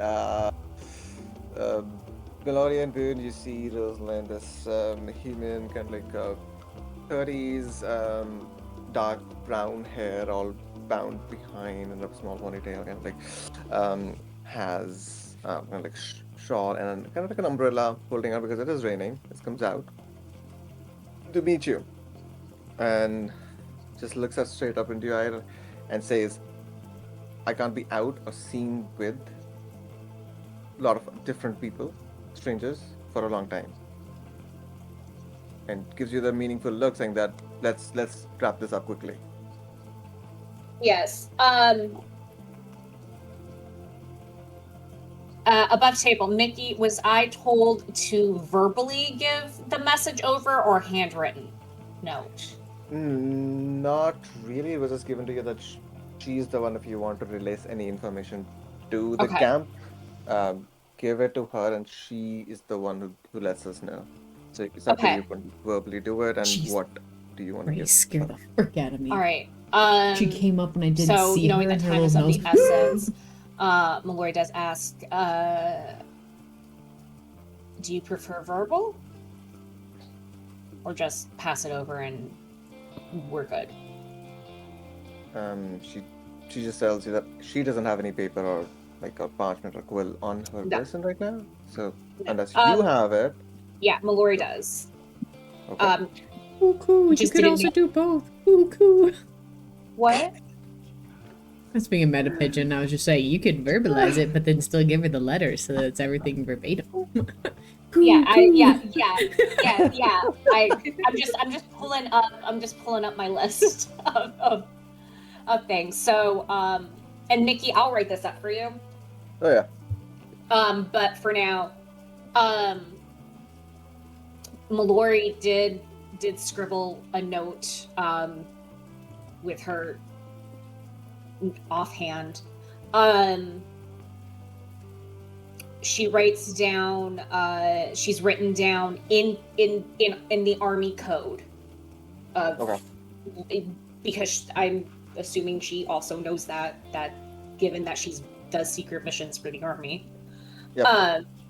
She writes it down in the code, the Shadow Legatus, Varkin Thule, and the Tribunus, Ninad the Carver. She also puts down, I want to make sure I get all of these down. I apologize. Where's my stupid list? There we go. Okay.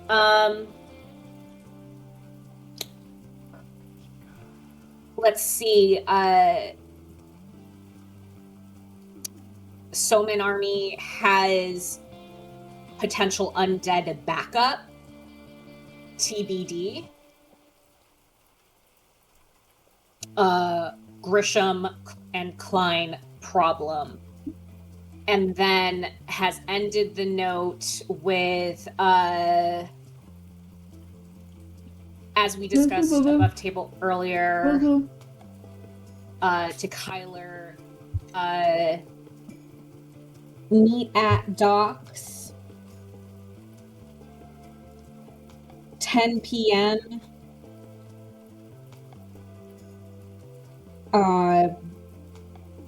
4 days from now. I think that gets us past the full moon. Okay. So you are giving the Shadow Legatus Varkan Tool, that's name.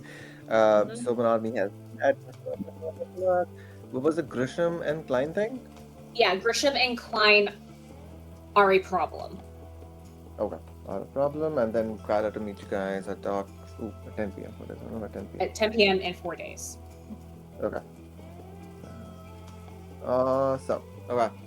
Anything else? I don't think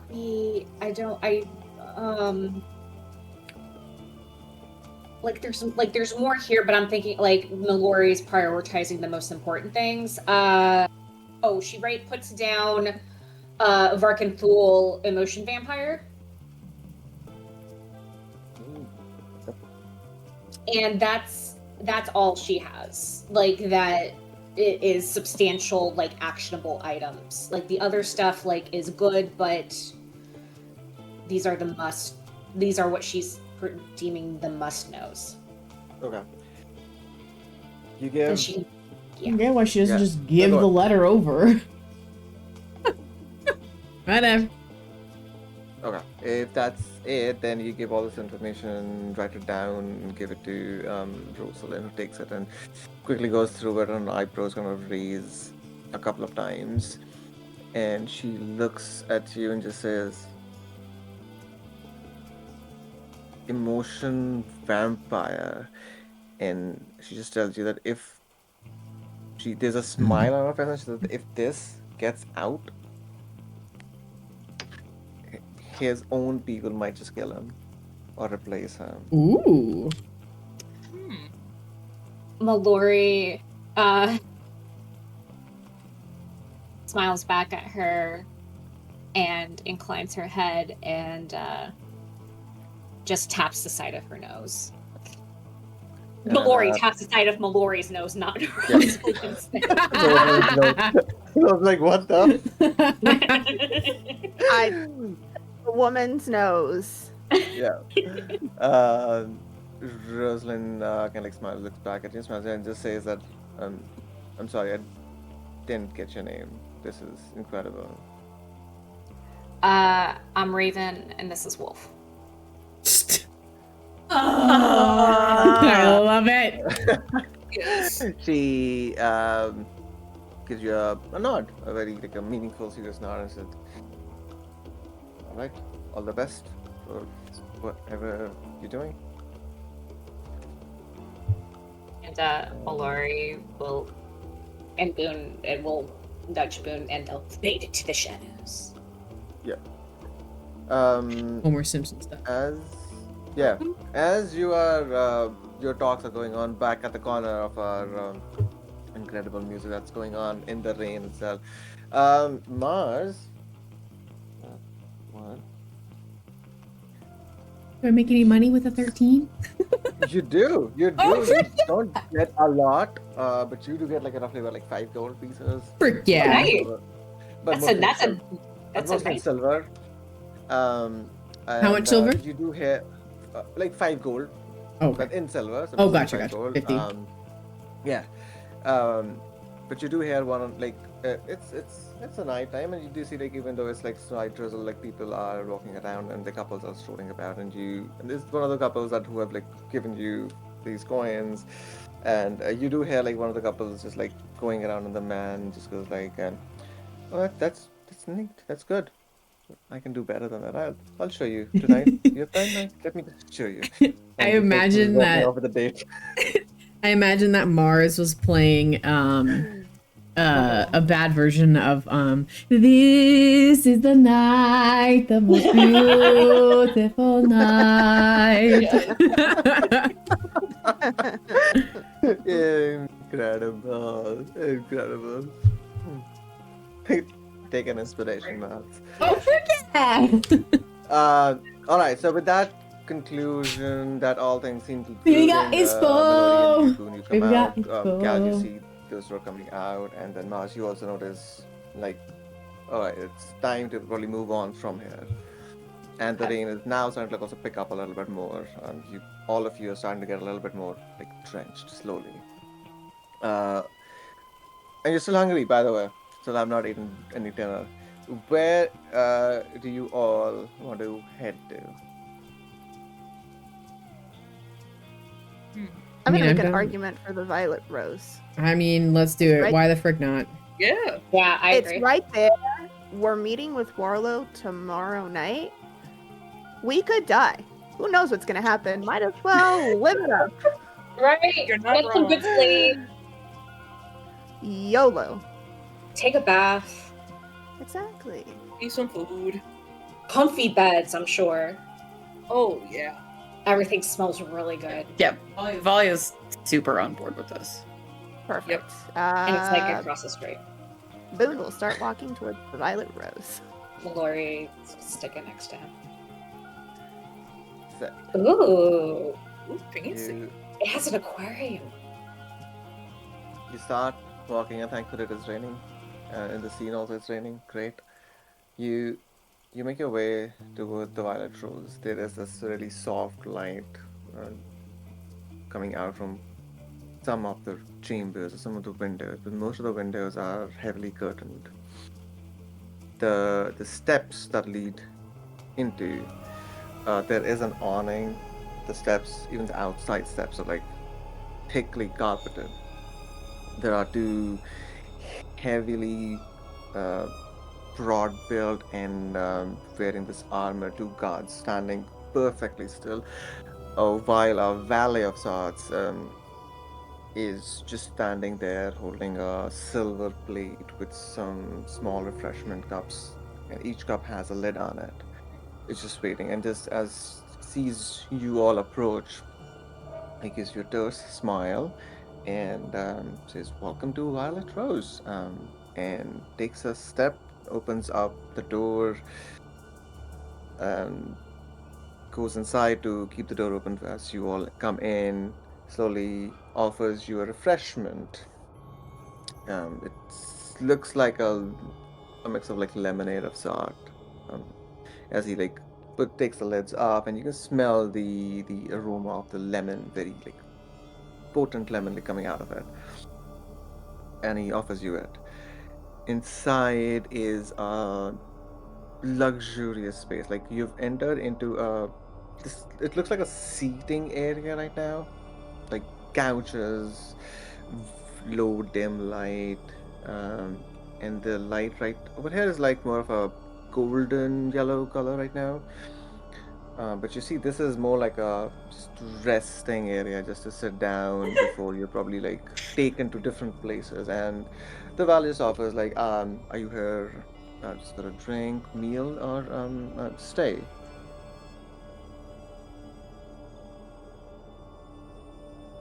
We want to meal and stay, right? And drinks. And drinks, yes. Booze, booze, booze. Okay.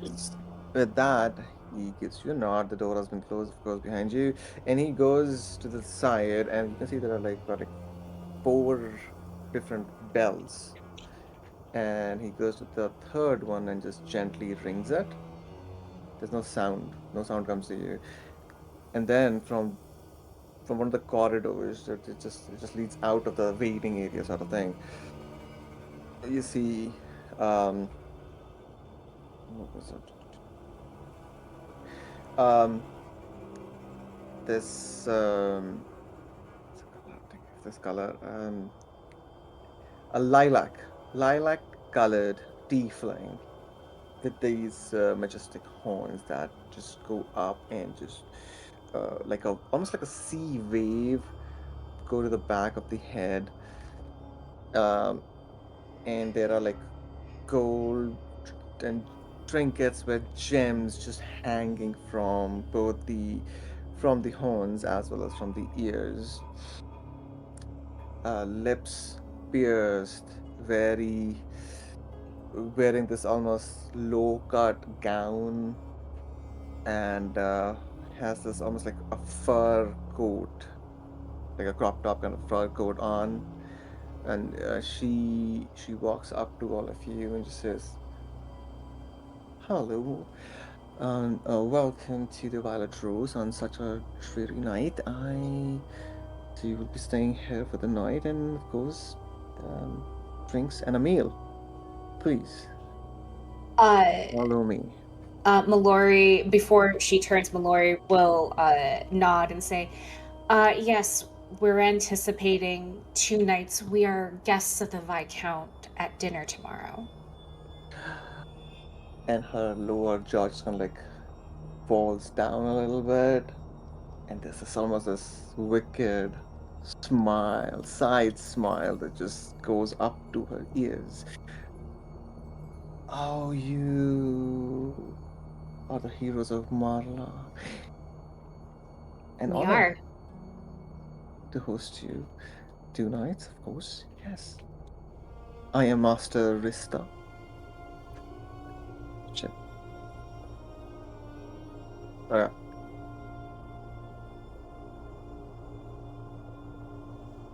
There you go. Now that I Thank say you. this, now that I say it out loud, it flows in a very different way. So she introduces herself as Master Rista, and she says, "Well, um, it's an honor to welcome the heroes of Marla and the guest of Viscount himself." Smiling, she continues to lead the way from this waiting room, and she takes you inside this massive, kind of like a pretty big dining area where there are about a dozen tables. And this is a like a fine dine situation. There are like these beautiful chandeliers hanging, and the chandeliers look like the trees are growing from the ceiling and upside down. Their branches come down, and in the shape of the leaves and flower itself, each of them like are giving out a soft light. Yeah. And each table has its own this upside down tree, which like has this light that almost the light itself is more of a purple violet color, but soft, just enough. And on the table itself, there are like more of these small candle lights in the shape of pyramids floating around each other in the middle, which gives out the yellow or amber light for to see things and eat. But everything is like dim light, just a very cozy situation going on over here. Uh, as they're walking, Mars will go up to Master Vista and say, the mood and the environment that you have curated in this place is quite exquisite. She looks at you. She hears you. Ah, well, thank you. Yeah, it is not often we get um, people from outside who truly appreciate what we have done over here, especially someone from so far away. Oh, and it is why I hope my words hold weight. I have seen many places and this is quite one of them. Well, this is lovely, absolutely. And she kind of like it is most of the tables are like empty right now. There are a few tables, and they do have there are people who are smoking, and there are hookahs also available. You see one of the tables actually you got like 4 people enjoying hookahs as well. And she offers you like where do you want to sit? There are most tables are empty, like somewhere in the middle towards the windows, uh, or yeah, where do you all think you would want to take a table at? By the window or somewhere away from the window, Maybe basically. somewhere kind of away and secluded. Yeah. There isn't anything secluded as such in this room. Oh. So They, just they are in a- marked out. Yeah, like there's enough space between the tables that it won't like eavesdropping doesn't is not easy, but there's no like a booth situation or like enclosed situation over here. I think a corner table would be fine. Yeah. Okay, she leads you towards one of the corner tables, and as you're going in that, can I get a perception check from all of you? As something is going on outside the window that kind of like catches your eye a little bit. Ooh. Dirty 20. 19. Yes. 13 for Boone. Dirty 20 for Valia. Nice. A. All right. So dirty 20 is the highest.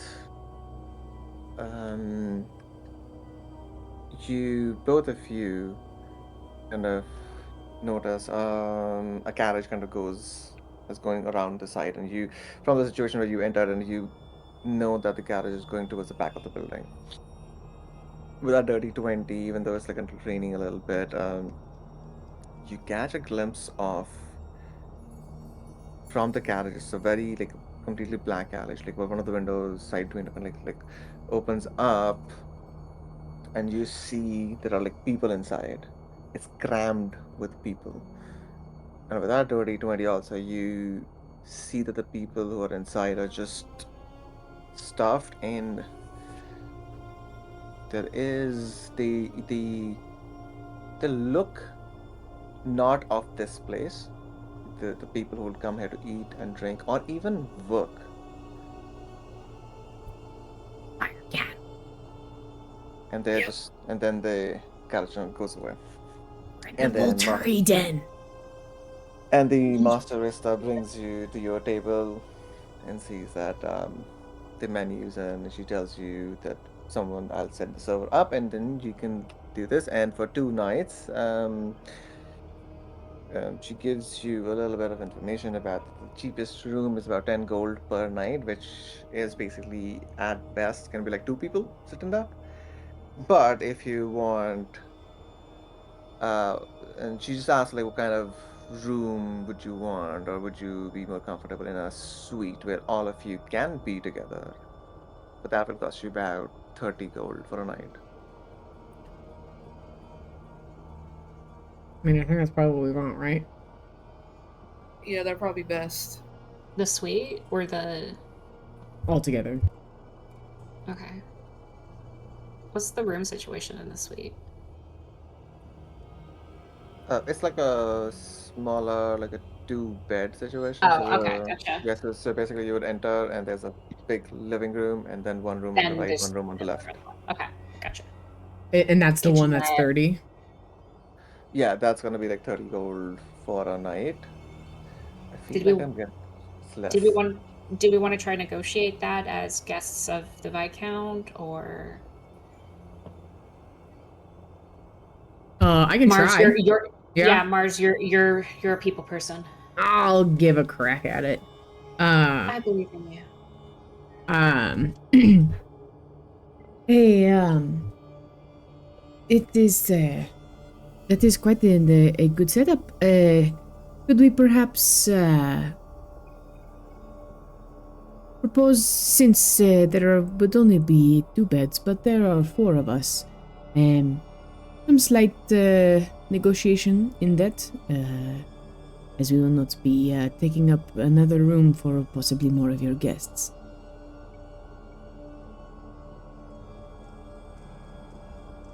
She gives you a look of disdain, looks at your clothes and all of your clothes. I I understand. mean, does Mars clock that? Oh, 100%, yeah. Okay. She And will she match said- it just as much. She'll put on airs just as much, and she'll say, yes, I see you notice are aware. I'm very sorry if that has offended your tastes, but as you know, we came from a grand fight at the top of the Marla, and we have just put in more orders with Sir Egart. So we will be ready for tomorrow, but I hope you are not implying anything with how we are dressed at this very moment.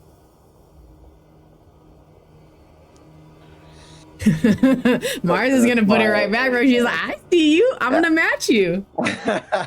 She's name yeah. dropping. Give me an intimidation check. Okay. Ah. I'm actually not bad at those. 17. 17. You see Tiny little blue her- chick is like posturing up. Yeah, you see her like straighten up her back a little bit. Her smile falters, and she says, "Oh no, of course not. You are a guest of the Viscount. What would you propose? What I think 22 would suffice, yes? And then she's like, We will only be taking up 1 room, and you will not have to stress your staff nor accommodate other guests in lesser quarters. and she lets out a breath, a little bit breath, actually controlling itself, and her composure says, why not? 22 it is. I'll set up the rooms, the suite for you all. It is most And then- appreciated, and do not fear that we will speak very, very generously of your hospitality and your flexibility at this lovely, beautiful establishment. Gonna play my game. I'm gonna play your game. Well, she said, that is much appreciated. Thank you so much. I'll send the server back, and yes, we'll get it all sorted out. Thank you. Have a lovely evening. And You as well, she Master. grins at you all, He hates And- you.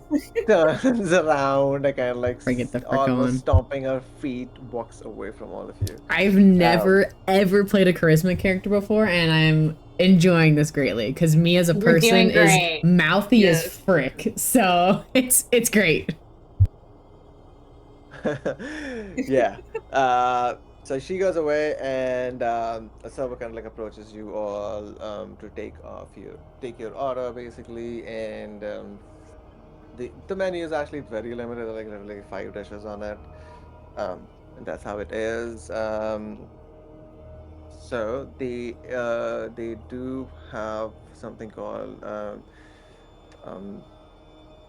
they have a duck dish. So I'm just gonna go all French on this one. There is a duck dish. There is a snail dish, and there is of course a blood pudding if anyone wants that, Yeesh. and there is proper like noodles with again just like this dark soup and almost like a what was it, Alfredo style, Yeah. but so on that space, and then yes, and then they have a local like a fish delicacy also, which is the most expensive one. Um, and then they have obviously like wines from like different places, and uh, and then they have one last thing which just says feeling, which it basically comes out to like if you want something that is not on the menu, basically talk to your server. I think We'll try to accommodate you. Yeah, no, I think Mars knows that she pushed kind of just the right amount to push back on Rista, but I don't think she'll recommend the rest of them making any other splashes. If we could maybe just get butter on spaghetti for Best Boy Boone.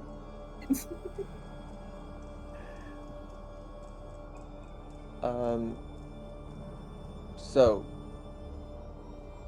with drinks, if you all get your own meal, it will pretty much cost you as much as now the room that you have gotten. About roughly Boone will about pay 20. for their meals. Boone will pay for the meals. It's Okay, good. yeah. 20 This is gold. fine. It's fine. It's fine. For 20 gold, you get like great. And then the dessert is apparently like complimentary, and you have again like 3 options from it.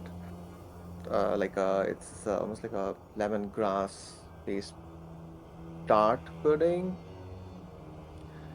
and kind of like this, actually like a chocolate cake. It literally says just chocolate cake.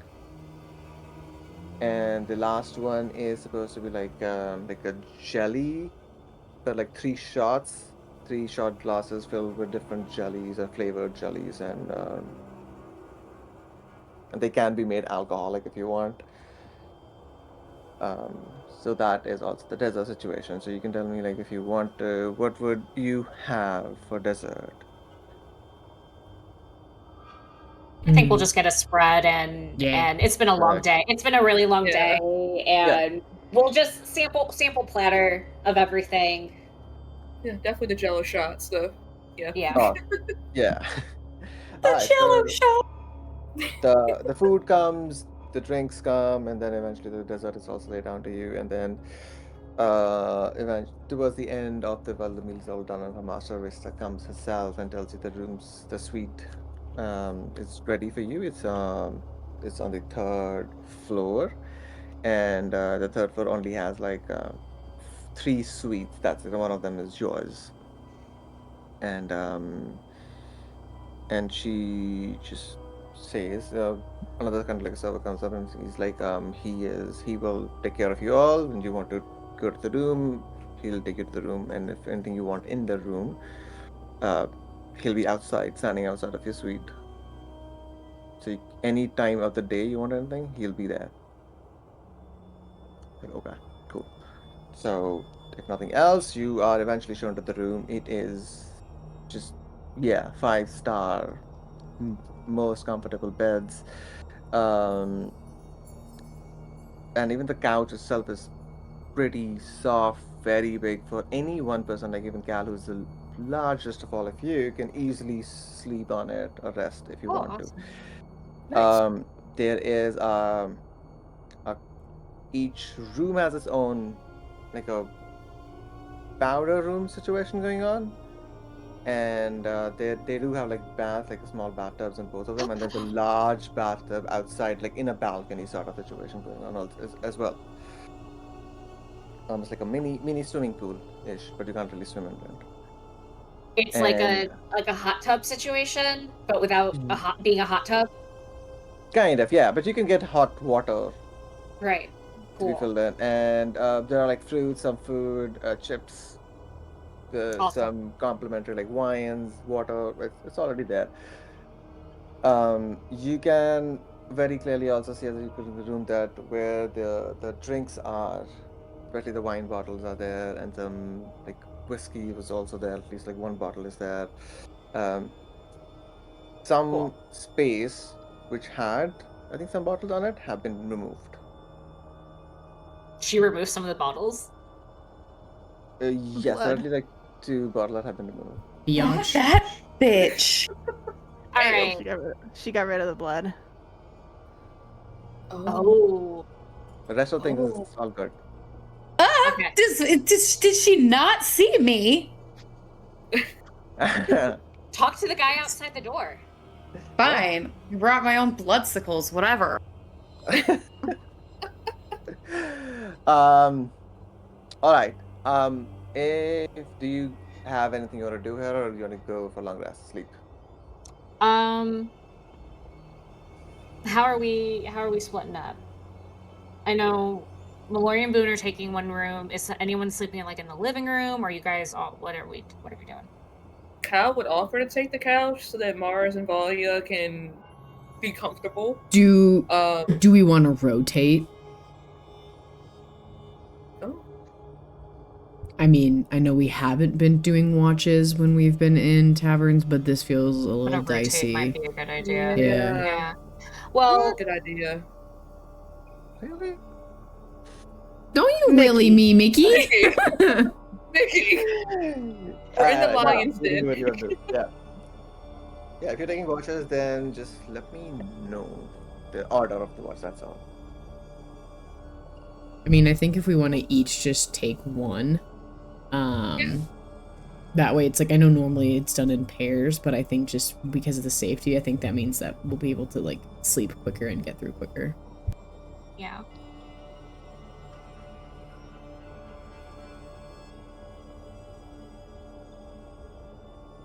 I can go first. I was gonna say Boone Yeah. can take the first watch, but he wants to not be in his wet clothes anymore.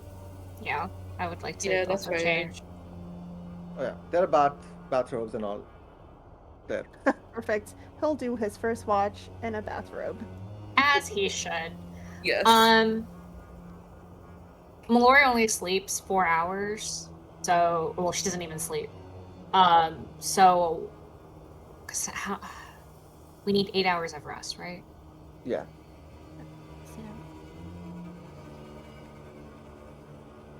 So both of us could do a watch, or like I can stay up for a longer time. How do we want to do this?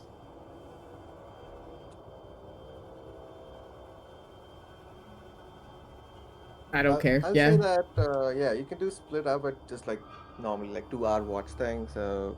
Yeah. Yeah, Mars will go first. Wait, Mars is going first? Yep. Okay. Followed by Boone. Yeah, Boone will take second watch. Third is.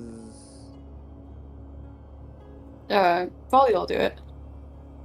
Okay, and fourth is. That's the last Cal one. can go after Valia? Valia. Got it.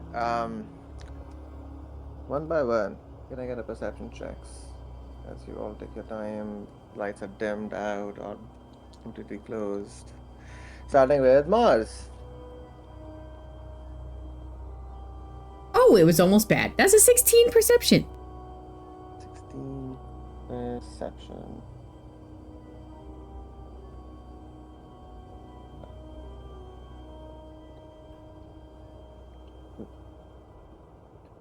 Okay. Boone is 6 for Boone. Nice. 6. Okay. Valia was.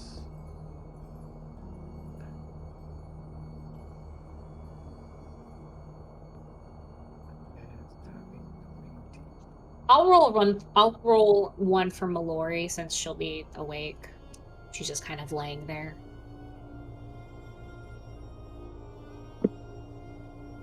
Okay. 15 for Mellori. When is Mellori doing this? She only has to sleep 4 hours. I only dream for 4 hours and then I'm awake for the rest of the time. So she's Okay. yeah.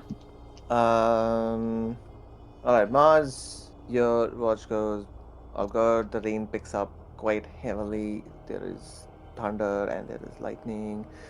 When it comes to Boone, again, it's hard to see anything outside. It's just so hard. Um, Coming to Valya's stand, Valya, when you are up and around, um, a reminiscent smell of iron, you are able to pick it up. And that's because of you've been in those situations. You are who you are. There is blood being drawn. Okay, so someone's either getting murdered or people are getting freaky. Yeah, and it's it keeps on for your entire watch. Almost that smell is still there.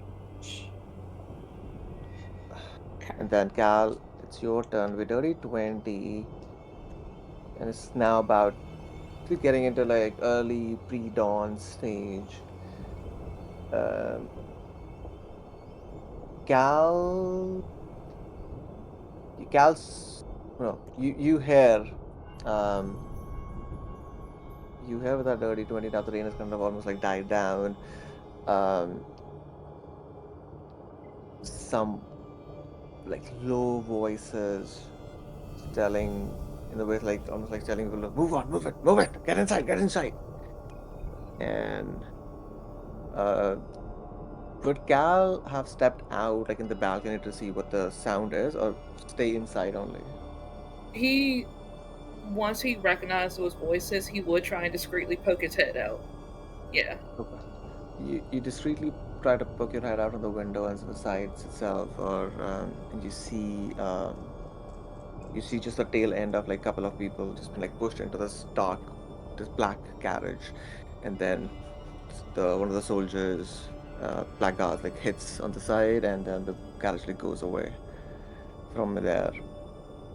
And as that goes away, you see someone step out. Uh, this it is not the master, Rista, not her.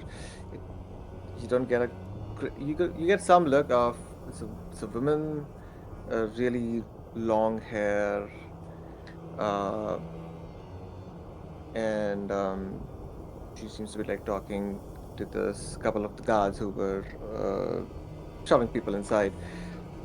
And you see both the guards, their head is bowed like completely to the ground down.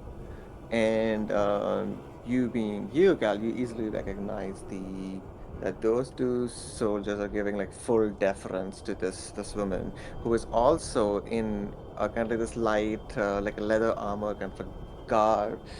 Even though she does have a kind of like gown on her, and a really long sword that just juts out, the hilt of it jutting out from the front, the sheath pin, almost like rapier style, kind of going down, out, coming out from behind her. This the long jacket that she has,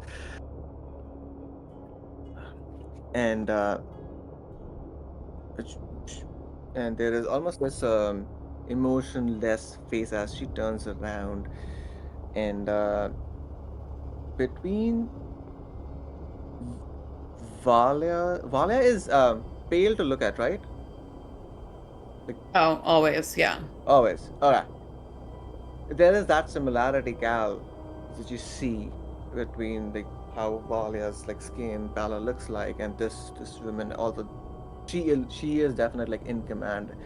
And then you just hear the last couple of words saying that, uh, yeah, yeah, yes, ma'am, yes, ma'am.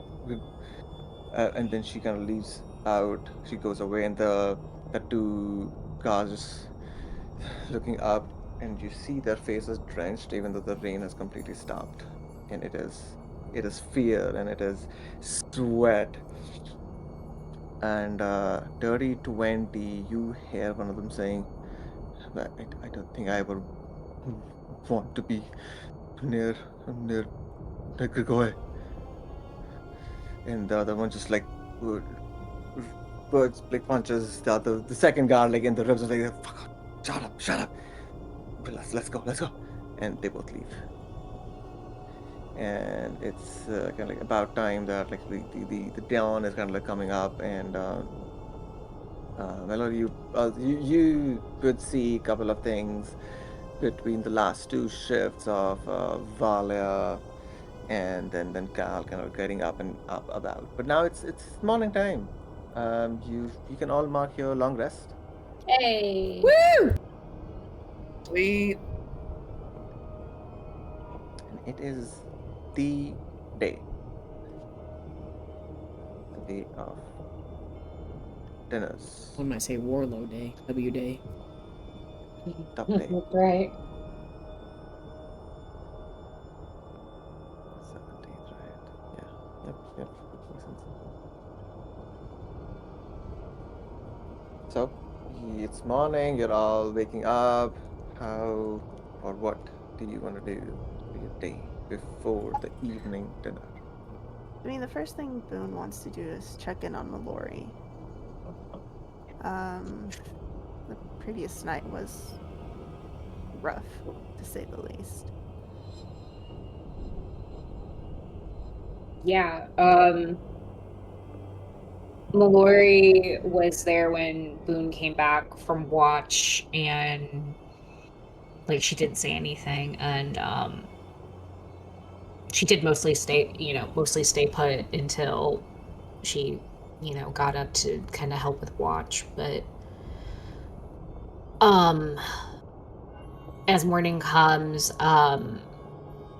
even though she doesn't have the sword, she still looks like she has dark circles under her eyes. Her skin is paler, still paler than usual. Like she still looks sick. But she hasn't cried again, and she went back and she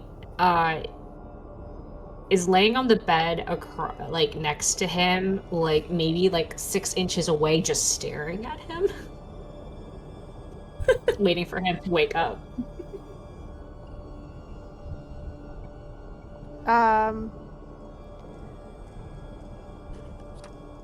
First it was your foot, and now it was your face. I think my face is nicer than my foot. Oh, yes.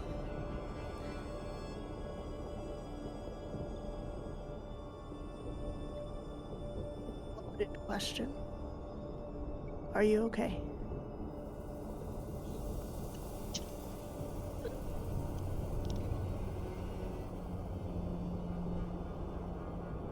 I'm gonna roll for this.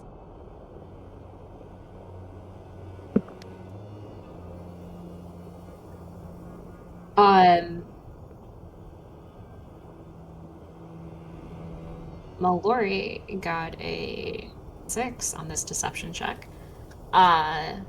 She nods. Yeah, I'm fine.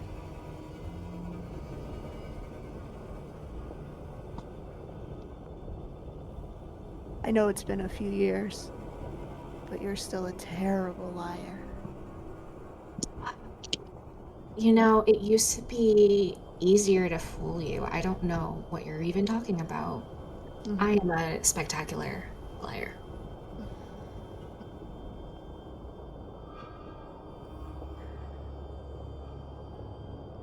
I meant it when I said I was with you to figure out what how this sword was connected to you. And I'm sorry for how everything went down in that room, but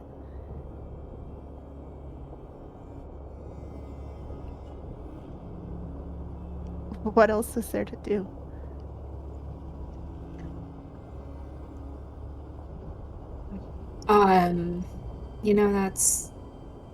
That is a really good question. I have answers, and I have entirely too many questions on top of those answers. And Mellori turns on her back so she doesn't have to look at him and she can look at the ceiling instead. But her hand does kind of move across the bed and just kind of hooks her pinky with his.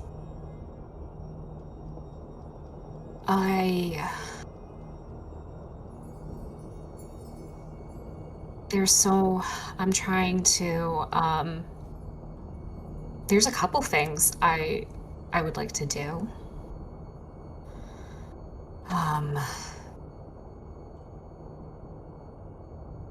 The sword is a Burok artifact. A holy artifact, which is probably a good thing for you. You won't need Sister Abigail and her fake-ass cure anymore.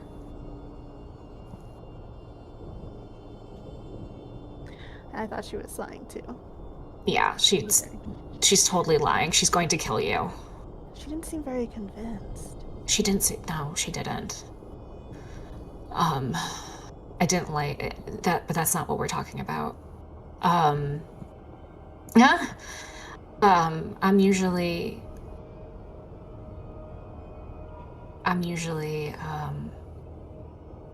way more put together about this.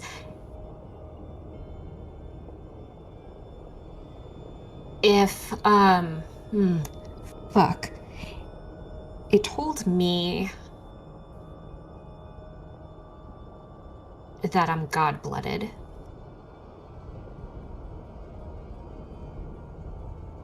That I'm a ruler. I'm a little unclear on that. Hey, I got a proposition for you. What if after we fucking kill Warlow, you know, and hey, I'm going to fully admit it, you don't get to hold this over me. I should have done this 2 years ago. Instead of walking away from you into Luna. What if I just come with you and help you with the monster hunting? Or hey, maybe we could go find a place where there's sunlight or something.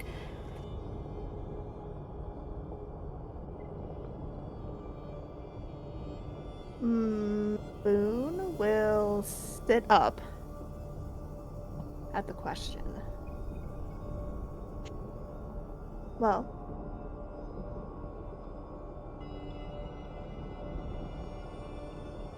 you could finally meet Kit. Kit is my favorite person. I've already decided. I might like her more than you. That's fine. I like her more than I like me, anyway. She's, she knows all about you. Pulled it out of me almost immediately. And I will admit,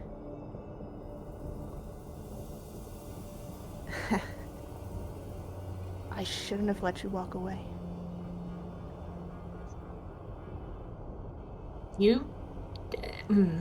Mellori will also sit up. Yeah. And when she does, yeah, he's gonna kiss her. She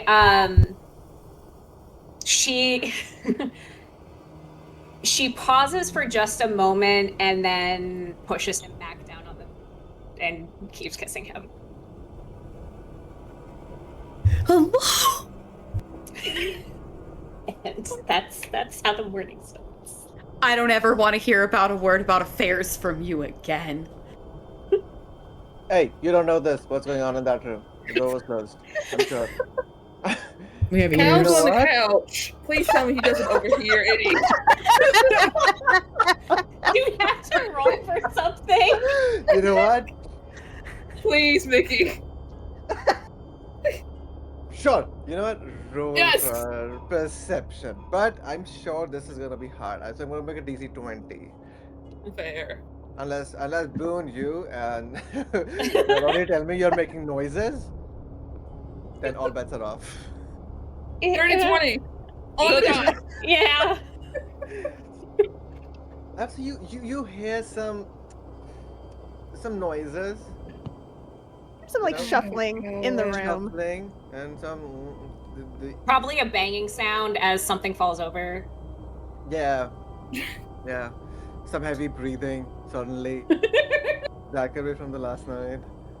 Cal's lying there and just starts raising an eyebrow at the sounds, grabs his pillow, goes to Mars and Valia's door, knocks before entering. Like a little kid. I heard a noise.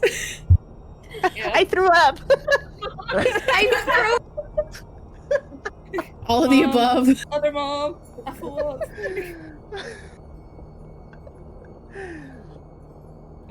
Amazing. Incredible. Hearing the commotion, there's a knock on the door.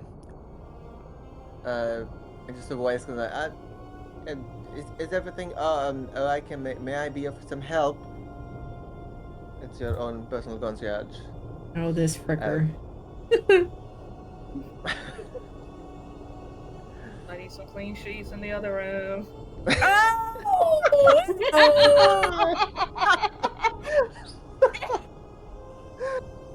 Amazing. God damn. Nice. Rather than nice. Mars will open the freaking door to this little man, and she'll just like crack it open like they do in the movies, and she'll be like, thank you for your attentiveness. Could you possibly allow us to get ourselves together this morning, and then we may have some requests of you of possible places we may need to go, if that is agreeable to you? Yes, he's not looking at you at all. He's looking down at the floor and just yes, of course, I'm at your service, please. Thank you for your attentiveness. We will pop outside when we are ready. Thank you. Of course, yes. I mean, just turns away from you all, from the door itself. Mars shuts it quickly, but not loudly. Yeah, you can tell because of Mars' background and stuff. You can tell that like the people or servants basically having wait on these nobles and all. It's a very common thing, at least. And they will never meet your eyes, and they're basically at your beck and call pretty much. So yeah. All right. Kissing done. Among other things. Noises, handled. Among other things, yes, Mikey, it's all done. Yes. Everything's good to go. Yeah, today is yours. Today's the day. The sun is shining. We have to meet Warlow. Once everyone is gathered, Cal will update on what he saw and heard during his watch. Oh, wait, sorry. Not that. No. Hey, he didn't even give the girly pops the gossip? Well, now, once he got into Mars and Valia's room, he did tell them that, yes. I didn't hear that conversation. Thank you. Hey! He would have knocked on the door after he heard the noises. Guys, come in. This is what I imagine, like all Laughing three of so you, hard, I or just at least snorted. Mars and Valia looking at the boon and be like, we know. Yes. Oh my gosh. That's literally it. That's exactly the face that she makes when she sees them first thing in the morning. This is the kind of expression I imagine, so I went through V nose, like, okay, no. This is the correct one. It looks to fit the situation. Alright, so you know, and they know that you know, and you know that they know that you know. Getting past that, how's your day? We are almost about the closing time also, but still, where do you want to go today? Oh, I mean, our clothing? Yes, that is the number one thing, I believe. Yes, That is in the evening. Okay, so Yeah. that'll be like Right. right before. Yeah. All right. Hold on. Where's our little list of things? Did we want to? Oh, we can go and get the paralyzing bolts taken care of. Oh, right. Oh yeah, because we dropped those off, right? Because yeah, we're gonna drop those off because those will also take, I think, a few days, right, Mickey? Or is it like one day? You can get like at least 2 of them by the end of the day. Every day you can get 2 of them done. Okay, so we can wait it. We can have that done and then like come back in a few days and have a nice little collection. Yeah, but yeah, it depends on like how much. Okay, awesome. Hold on, I want to look at one thing. Like, how many did you get? Yeah, I don't remember. It's like 2 or 3, I think. Oh, it was more than that. Yeah, I know it was Yeah. more Oh, I don't than remember. that. For me. Did I add it to my? I think you did.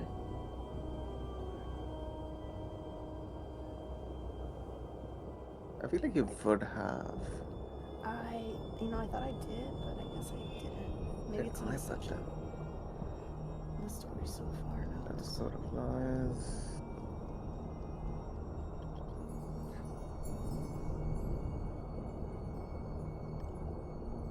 Oh, come on, where did I put it? Oh yeah, there we go. It will take, so every day you'll get 2 bowls, and if not, we'll just say you did. Oh my god, where is this? I wrote it somewhere. I'll find it. But like in a day, whoever you give it to, they can make 2 of these paralyzing bowls for you.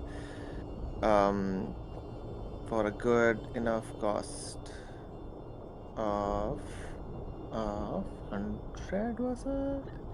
Yeah, 100 gold per bolt. So 200 gold, so 100 gold for 1 bolt, and in a day they can make 2 of these.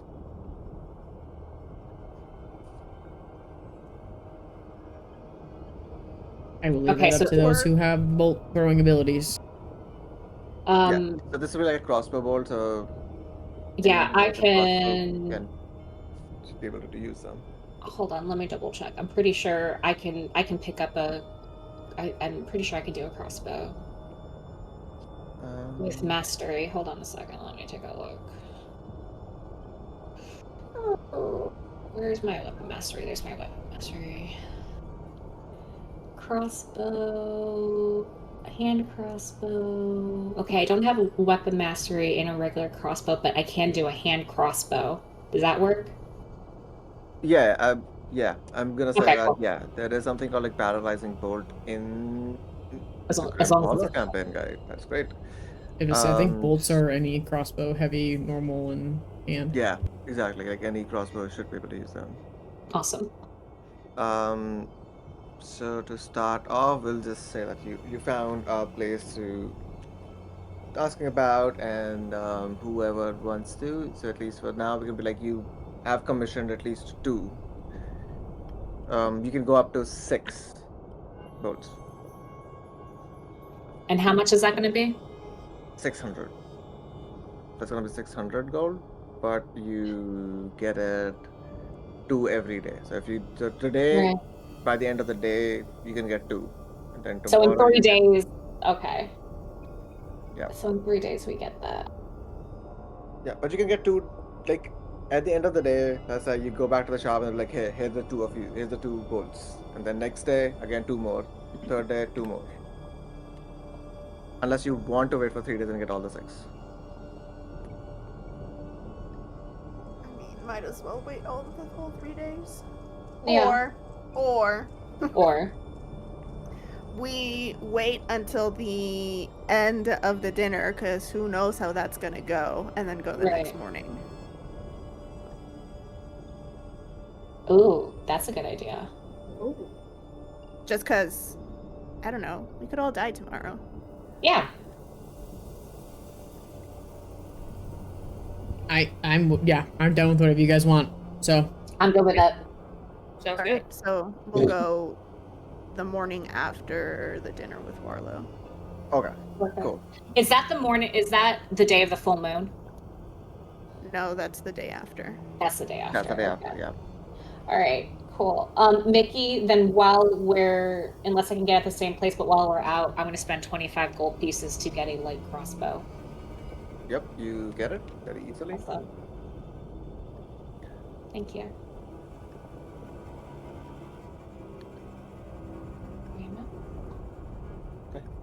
So I just imagine that as like Boone and Mellori are like planning their like crossbow bolts across the table, like eating breakfast. The three of them on the other side are just sitting there like cartoon style, like cereal bowls up to their mouths, just like squinting at them, just like eating, not even paying attention. Like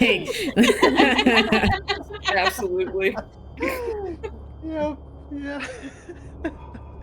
At one point, Boone will look up and be like, what? Just calves, spoonful. Oh, nothing. Just. You have Insight something check. on your face.